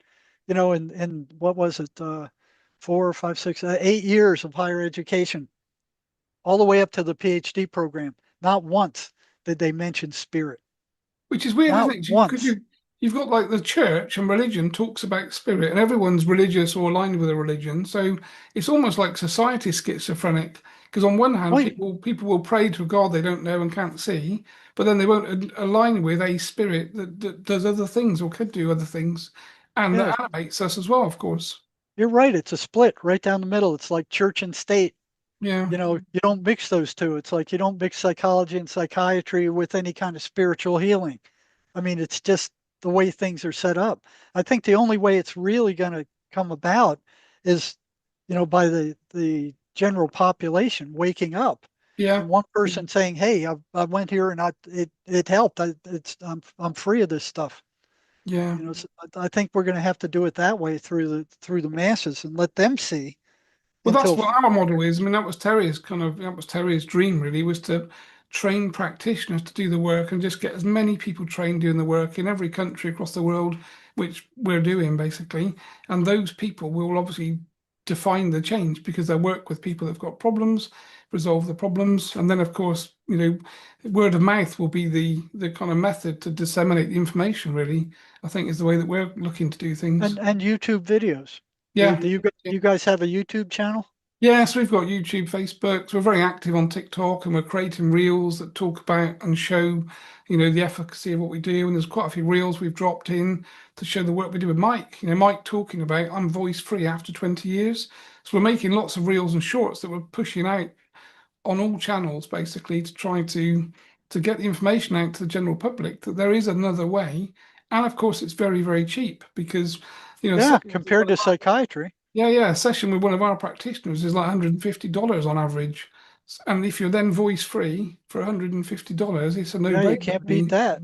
Yeah. So it's not about the money. We don't, Yeah, we're same not, here. I charge 165, so it's not too much more than that. Where yeah, the other practitioners are charging a lot more, and like you said, it's not about the money. yeah. Well, it's all about kind of trying to help humanity, really. I mean, the way we Yeah, see things, yeah. and My spirit guide Chen says there's no better job on the planet than clearing these negative entities because the vibration of the planet will come up, and as it Yeah. comes up, it pushes them off. So, the whole dictate in the way that we're working with these discarnate spiritual entities that are here in a positive way to try to make this change and kick this negative vibration out that controls all of our society, finance, politics, Oh yeah. everything's controlled by Yeah. these entities, basically. So removing these entities from this planet is the kind of So where do you dictate. think they go after you get rid of them? Well, what Chen's basically said is they go to different vibrational frequencies, basically. So they take them off this elective frequency, planet Earth, that we would call it, and they move them onto a very low vibrating place. So effectively, they're moved into a different dimensional frequency, but they can't come back here, which is the key thing. Now, have you noticed that they have what do they call it? Echelons or rank? They seem to do. Yep, they definitely do. So we kind of grade these entities that we see, or the spirit guides will grade them type 1, type 2, type 3. So for us, a type 1 is a gargoyle type entity that seems to sit on people's back, on the shoulder, whispering negative stuff, but they're very easy to clear and remove. But lots of people have them. And then for us, a type 2 would be a demonic entity that we would understand as that, really. And then a type 3 would be an ET, maybe like a reptilian or some other species of entity, and they're the bigger problem basically, but we don't really see that many of them particularly. So that's kind of our version of what we class. I mean, that was what Terry graded things because we would quite often be removing these entities from people, and Terry would be talking to the spirit guide, Chen, and saying, "What is this thing?" And Chen said, "We don't even know. We can't even give you a name for it because you don't know what these things are called. They're coming from other it's a different species of entity that's negative, but they're not reptilian. They're not the things that you understand or the profile. But these things, like a mantis-like being and all sorts of other stuff. But he said there are thousands of these other entities that exist in different vibratory frequencies that live in the negative space, and they're basically what we're clearing and removing effectively. So in the Hmm. end, the kind of agreement was Terry would just class them as type 1, 2, or 3, and that's how we would document it. And that's how Terry would do the statistical analysis based on someone that was schizophrenic, self harming, and suicidal would probably have a grade 3 or a grade 2 entity, but probably not a grade 1. But people that just had negative thoughts, were struggling with voices, the kind of lower level issues, always had a grade 1 entity at least, but also probably discarnate spirits, maybe cursing in the field, maybe occult symbology. So there's a whole list of things that we would be looking to clear and remove. Hmm. But Well, it looks like Mace and what you guys are doing would be a 1-2 punch. yeah, I think if we could join the You know, two things together, it'd be really interesting to put up a yeah. little So project what on. I'll do is when I run into a dead end, have Yeah, clear perfect. as many out as I can. Um, I'll ship them over to you. See what you Yeah, can do. that would be brilliant, And actually. Yeah, I'm more than happy to let me do know that. how it works out with each one I send you. Just send Yeah, well, me. we like you say, if Okay, we we stay cleared it. connected, maybe you could, if it's your client, we can stay connected. You can send them to us. All I need really is their details, obviously confidentially, and then we can connect, do work through a session, and then maybe you can connect to the client and ask them how they feel. The voice is gone. We can kind of start to come up with like a little research project or something, which would be quite good. Yeah. So just um, yeah, I'm not going to connect with the client again, but just write me and say, okay, we cleared this guy. Yeah, right. Yeah, That'd be perfect. enough. Yeah, we can Just do that. so some feedback. Yeah, Um, definitely. so when I run into a dead end, and when I send Yeah, them to you, the trauma will pretty much be gone.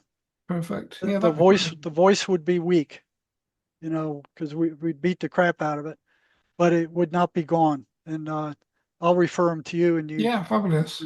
let me know how it goes, and write me back. Say, okay, we cleared this guy. I think between the two of us. Yeah, that'd be great, Jerry. Actually, it'd be really good to because that's the part that we're kind of missing. So joining these two processes or kind of protocols together would be really, really interesting. Because if that gave us more or less 100% efficacy, that kind of is a step change, really, for the people that are suffering. Yes, I know one MACE practitioner who's also what do you call it, a deliverance type person, but she only works with Christians. if they're not Christian, whatever she does doesn't work. Right, And that's interesting. that's, yeah, it doesn't work, and she refuses to work with them. So, you know, I need something like you that works with everybody, Yeah, exactly. because Yeah. not everybody's a born again Christian. No. Yeah.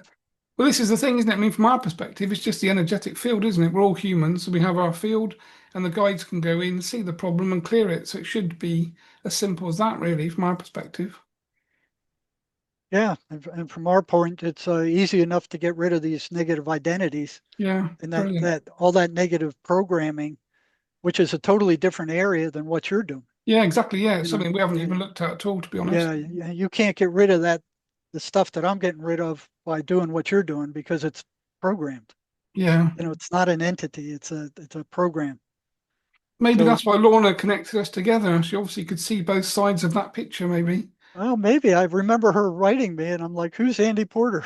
You know, like, okay, well, okay, if he wants to talk to me, I'll talk to anybody who will listen. Yeah. Well, I think we're all on the same side, trying to do the same thing, aren't we? Yeah, Trying to yeah, get this. It doesn't matter. And people say to me, "Well, can you prove this and that?" So I don't need to. If it works, it works. Doesn't matter what I do. If I sit in my room and never even see or speak to a client, and they feel better, and their voices are gone, doesn't matter what I've done because right. it's resolved their problem, and that's all we're actually here to Yeah. do. Do you have a body of testimonials that you keep? Yeah. So we got again pages and pages and pages of testimonials, and Okay, good. but of course the problem is, it's trying to get them to someone that's interested enough to read it to actually do anything. Because again, we kind of, well, like you feel like you're knocking on this door, but the door doesn't ever open generally, which, Yeah. Well, the other thing we could do is talk to some of your patients and see if they'd be willing to maybe some of the ones we work together on. See if yeah, that they'd would be be really willing to good. be videotaped. That would be great, actually. That would be fantastic. Because I got a handful, well, not a handful, but probably three people who have been schizophrenic and have come out of it and are willing to go on interviews and say, yeah, there's no doubt, you know, Yeah, from my perspective, one's an engineer, you know, who's the other one? The other one is she's now a deliverance minister. And they're willing to go on and say, this is my story. yeah, brilliant. This is what I did, and these things are gone. These are entities. They're not hallucinations like psychiatry says. Yeah. And that's the thing. Obviously, we're both looking again through a different window, but seeing the same thing. We're both seeing this entity problem behind the scenes that no one seems to want to talk about. I mean, in the spiritual realms that I'm in, it's all kind of love and light and positive and dance around and be happy.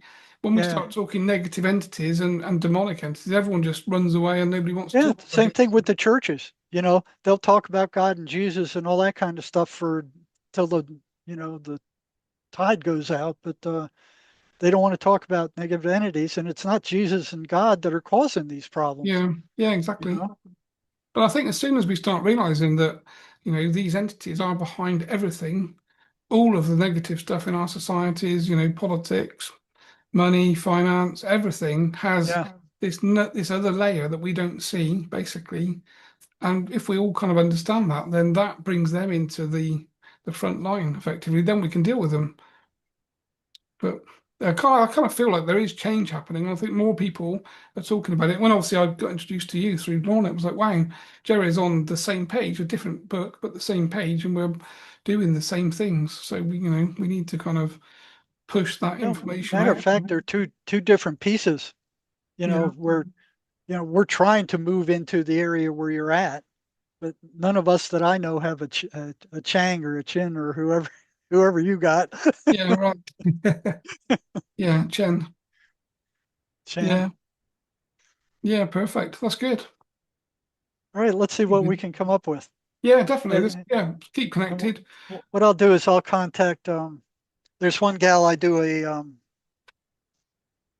every Saturday, the first Saturday of the month, we do a podcast together, and we Okay. bring on different people. And since I already talked to you, I'll recommend that you come on with us. So it would probably be either January or February. Let's see, Yeah, that'd be January. perfect, Jeremy. Perfect. Yeah, maybe. Yeah, January or February. Yeah, that'd be And great actually. and I'll touch base with it. And if you could send me that movie of the person that was cleared, Yeah, perfect. I'll do that. It's just I'll been post it fixed on up. my website. Oh, Pat, yeah, that'd be brilliant actually. Fabulous. Yeah, and that way it'll help get you out there, Yeah, I mean that is the key, isn't it? It's just trying to get the right people to see. trying to get the right people. And Yeah, I know a lot of podcasters that I can contact and say, hey, would you be interested in hearing from a psychic surgeon? yeah, that'd be Um, quite cool actually. Because I mean that's the biggest problem, isn't it? It's trying to get to the right people. So we've sent probably hundreds of emails to, as you say, the kind of the vets really, and all other avenues. But most people, they're either worried about their own exposure or having a conversation like this, people are a bit frightened about, so they don't want to do it, or well, the doors all the people closing. that I mean, I got hundreds of podcasters that have contacted me. Um, so this would be a new aspect. I could contact them and say, hey, would you be interested in Yeah, us that'd be great, bringing actually. on, Perfect. and I usually come on with them, That and would be, yeah, then fab. Yeah, the three of us talk. that would be great, actually. That would be really good. Okay, so um, if you can arrange to show parts of that video you were talking about, the kind Yeah. of like, okay, here's somebody in action here. Yeah, I mean, I could create like a reel basically of 2 minutes of the main Yeah, parts of that. yeah, yeah. Kind of shows shows the starting point, and then as we work through the clearing, and then when, because I mean, bless Mike, he sat there and just looked shocked and said, I don't hear any voices. And that's why you're here, Mike. And we went and sat outside and had a coffee because he was, a bit shocked, really. And then obviously on camera, he's saying, "This is the first time in 20 years I'm voice Yeah, free." that would be perfect. So I had Yeah, one like that. He'd been hearing voices for decades, and we finally got him to leave, and he almost fell out of his chair. yeah, wow, His first words out of his mouth is, "The silence is deafening." wow, that's incredible, actually. I'll And you can never imagine forget this is that. like, the people that experience these things is life changing to get Oh rid of the yeah, voices. and it's And constant. yeah, yeah. I mean, And obviously I'm a medium, so I talk to Chen, and I've had times, in the last 20 years when I was learning to do this, I was hearing voices, seeing demonic entities with people. They pop up behind them and show themselves to me, and I look and think, what was that? But when you can talk to them and you're having conversations with them, if you can't control it, then it is a terrible place to be. Whereas the only yeah, difference really between a medium and a schizophrenic is a medium can control the telepathy, whereas a schizophrenic has blown open the connection, and it's just a two-way gate effectively they can't close. And that is the problem, really. well, I think I can help you out because I got a bunch of letters after my names, which don't mean much to I saw me. your letters actually.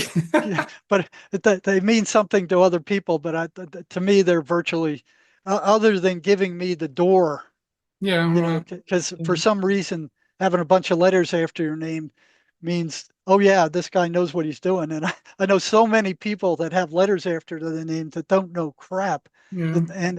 And and that includes all the friggin' psychiatrists on the planet.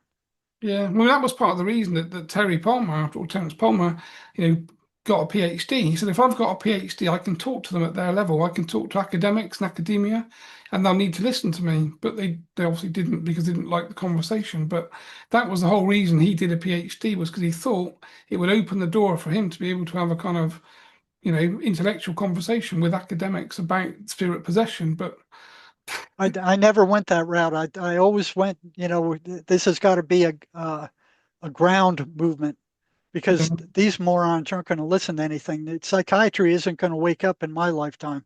no, So we have to go after the people, the ground people, yeah, and then we're going to run into a lot of problems if they start losing business. Right now, they're not anywhere near close to losing business. yeah, of course, They the matter you try to get an appointment with a psychiatrist, they're 3 months booked out. yeah, right.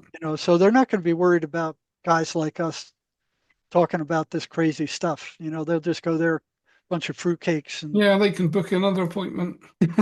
yeah, yeah. So Yeah, they're not going to be worried about us until they start losing business. yeah, right. Then they're going to come down on us with 2 feet. Yeah, but by then it'll be too late, of course. Yes, that's That's what I'm hoping. Yeah, because that's my kind of directive, really. That I do this all day, every day, full time. We're clearing people, thousands of people, and obviously running the Spirit Release Academy, training the practitioners. So our kind of remit is this is what we're doing, and this is how it's going to be, basically. So Well, how do those practitioners find themselves a Chan? well, they have so the mediums because it's a threesome really. There's a Oh, okay. medium, so the mediums come to the training. So we bring two different people, to two different types of people. The mediums are coming because they are spiritual mediums, and they've heard about what we're doing generally. And we need good mediums, not just someone who's only just started to talk to a spirit. We need people that actually understand how to protect themselves, and we teach them that there's. So we've got like a week-long training course basically that's got sort of 50 Wow. hours of theory. So they've got to go through all the spiritual theory around protection and guides and working with guides and trance and that side of it. And then the facilitators are the people that would be like yourselves that are coming from a different place, not mediumistic, but they're the ones that are going to talk to the spirit guides basically and follow the protocol like by the letter, document what they kind of see, and then of course produce the report that goes back to the client. So we've got these kind of two very different people. You've got the spiritual Well, people. how does how does the facilitator learn how to speak to the spirit guide? So we've actually got a protocol. They just basically ask the questions. So they're talking to the guide, and the guide will be answering them in the same way that you and Oh, I are. through the patient. Yes, well, not through the patient. So we don't connect to the client at all. So the spirit guide is connecting to the client to do the clearing, but the medium is just talk. The medium's talking to the spirit guide and talking to the facilitator. So it'd be like you and me talking. If I was the medium, and I had Chen in now in full trance, you'd be talking to Chen and Oh, okay. you'd be going through the protocol asking the questions. Does this person have any entities connected? And Chen would say, yes, they have two type ones. So you would kind of document two type ones and then move on to the Yeah. next question. Yeah. See, I could see where the psychiatry and psychology would have a hard time of that.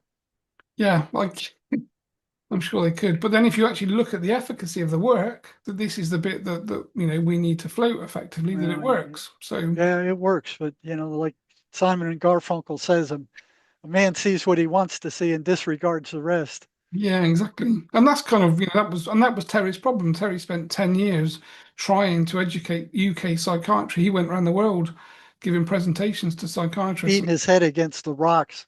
Yeah, what he was really, which was, Did he that, get in? Did he get anywhere? no, basically. All Yeah, he did that's do, what. he wrote this book basically, which is called, I don't know if you can see it properly, The Science of Spirit Possession. Uh-huh. This is the kind of book he wrote, and this was basically it's kind of written in very academic speak for psychiatry. So the idea was that he was hoping that that would be taught to psychiatrists in college. This is the problem. This is how we kind of treat that. And it's the science around it, not just the woo-woo, really. But obviously, that book They're really, not ready. They're not ready for it. no, not yet. Maybe they will be one day. Well, If we one do our day, work the properly, more people we wake up, the closer they'll come. yeah, and that is our job, I think. That's kind of how I see Yeah, life, really, is that we I just agree. continue turning the wheel and eventually that snowball will start to roll down the hill on its own, really, which is And the how many people do you see in an average day? so I'm each practitioner obviously does their own work effectively, the ones that we've trained. But in our case, we're probably doing 10 to 15 clearings a day, I suppose. A day? Yeah, yeah. So it's fast, obviously, because I've been doing it now for 20 years. So it's kind of a very fast process. And obviously Wow, wow. the spirit guides are doing the work. So Chen's already done the work. So quite often people will email us and say, my appointment was in the morning, and last night before the appointment, I already felt clear. Voices had stopped. I felt different. I knew that I'd been worked on before your report even came in, effectively. So the guides are working fast behind the scenes to do this work, which Wow.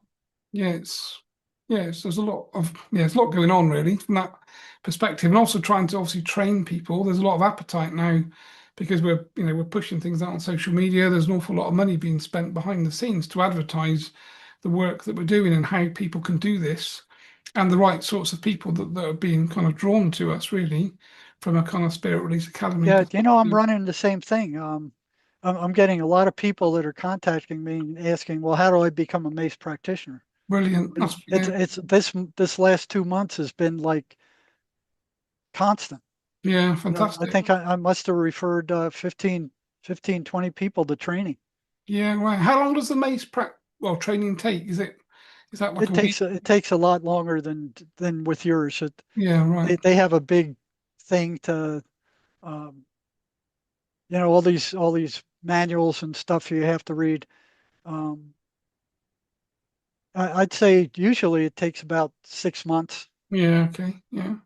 Which is good. and you Yeah. could probably finish it closer if you had the clients that because what they do is you make videotapes of you using the protocol, No, okay. and then they give you feedback back, and then they have like an ongoing in-service kind of thing that goes like once a month. Yeah, right, okay. I mean, interesting comparing the two ways that we approach things and the way you guys approach things and seeing if there is kind of, the way that we can connect them together. Because potentially we could connect our practitioners to your practitioners and bring those two things together in different ways, maybe, which would be quite interesting. Well, yeah, I mean,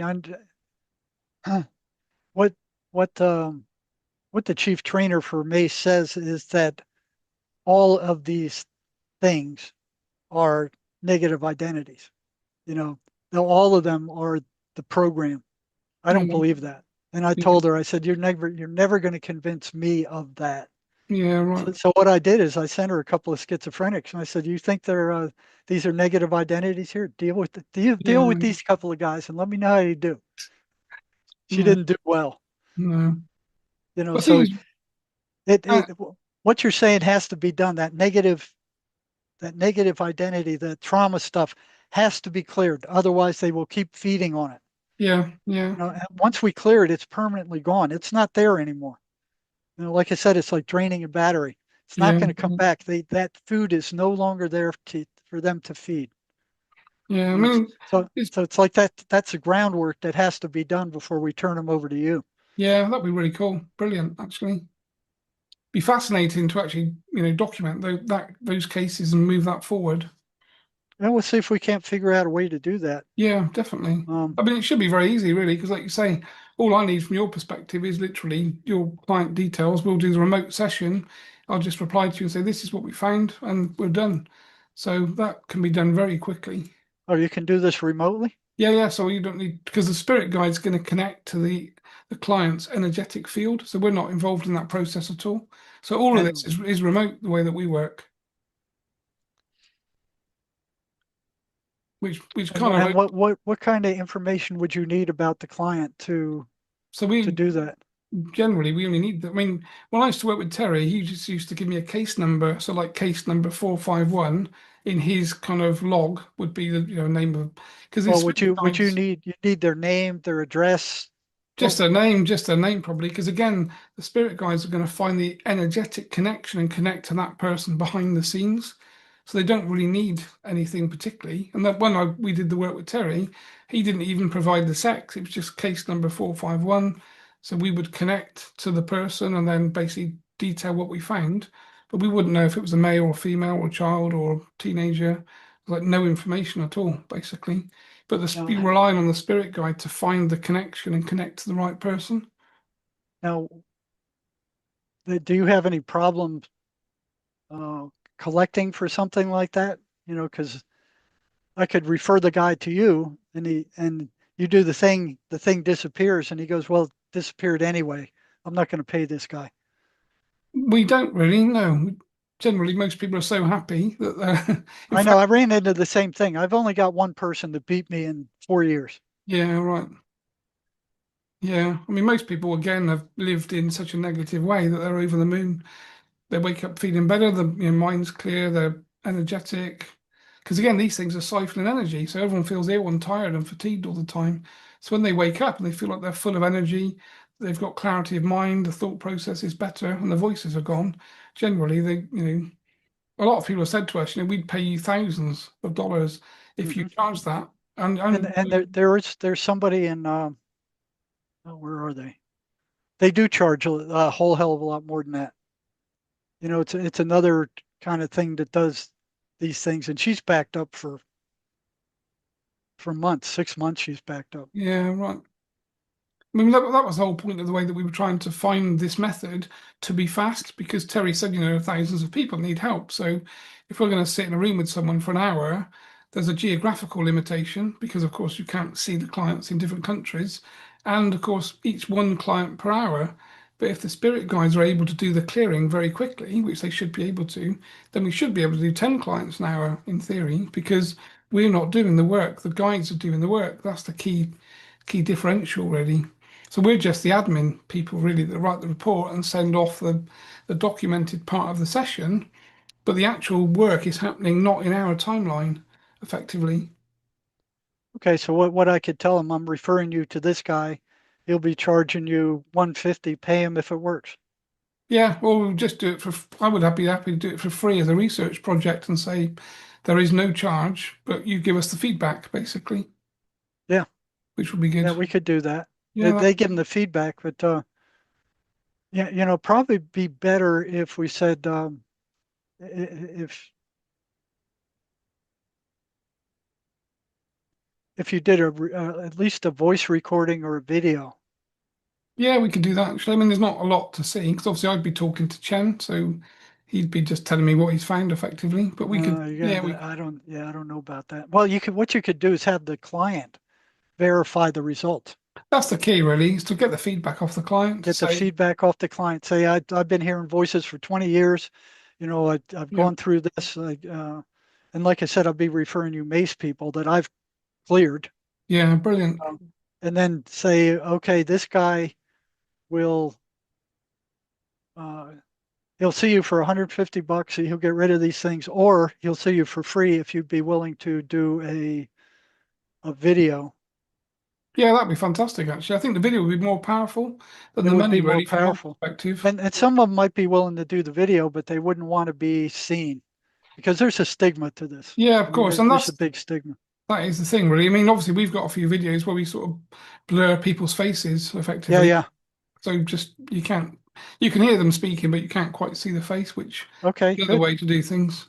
That would work. So we give them a choice. Yeah, that'd be good. Either Yeah, pay if it works. If it doesn't work, you don't pay. yeah, Or he'll do it for free if you give us a video. yeah, that'd be perfect, Jerry, actually. Great. All right, let's see what we can do. That's quite exciting. Yeah, good. That'd be good. And I think between us, we have the fix. Yeah, I think it certainly looks that way from my perspective. Your mace work fixes the gap that we have, and hopefully our part of it fixes the gap that you guys have got. We have, yeah. Yeah, that'd be good. So I know a client right now I could call that I just kind of ran out with and said, okay, I'm at the end here. I couldn't get this thing to leave. I'll refer her to you. Yeah, fantastic. That'd be a good starting point, actually. Okay. Yeah, brilliant. Well, good. Cool. All right, Well, Jerry. and Thanks for your I'll time. also see if I can't get you on this lady's in South Africa that runs the video. Yeah, So fabulous. I'll talk to her about you. Say I've talked to you. You'd be a good guest, and we'll see about bringing you on. Yeah, fabulous. Thank you for that, Jerry. Well, any exposure is good, obviously, from that perspective, really. So thank you for that. You're more than welcome. Cool. Like I said, we got the two pieces. We just need to put them together. Yeah, cool. We'll get some emails and things going. I'll probably loop in Lorna because obviously she's quite instrumental in this, this whole area as well, really. I'm sure she'd be interested. Well, she'll certainly be interested to watch this. So, Yeah, so once we finished, I'll download the recording, process it, and pop you a copy, and then you can yeah, good. watch it, share it, do whatever you need to do, which will be good. Okay, and send me a copy of that one where that you had Yeah, that one patient say, okay, they're gone. yeah, I'll perfect. put that on my website. So, kind of, hey, there is a way to deal with this.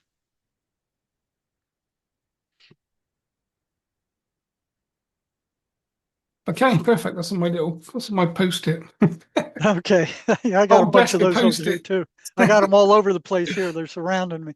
I know. Here it's like some sort of crazy. Well, Jane used to say, you come up into your bedroom, it's like some crazy office because there's stuff everywhere that's. Yeah, mine too. You look at you're looking at the neatest part of it, but I'm surrounded by piles of books and Yeah, papers and yeah. Well, it's how we work, isn't it? We're working with all the things around you that you need to work really and do this sort of thing. So that's good.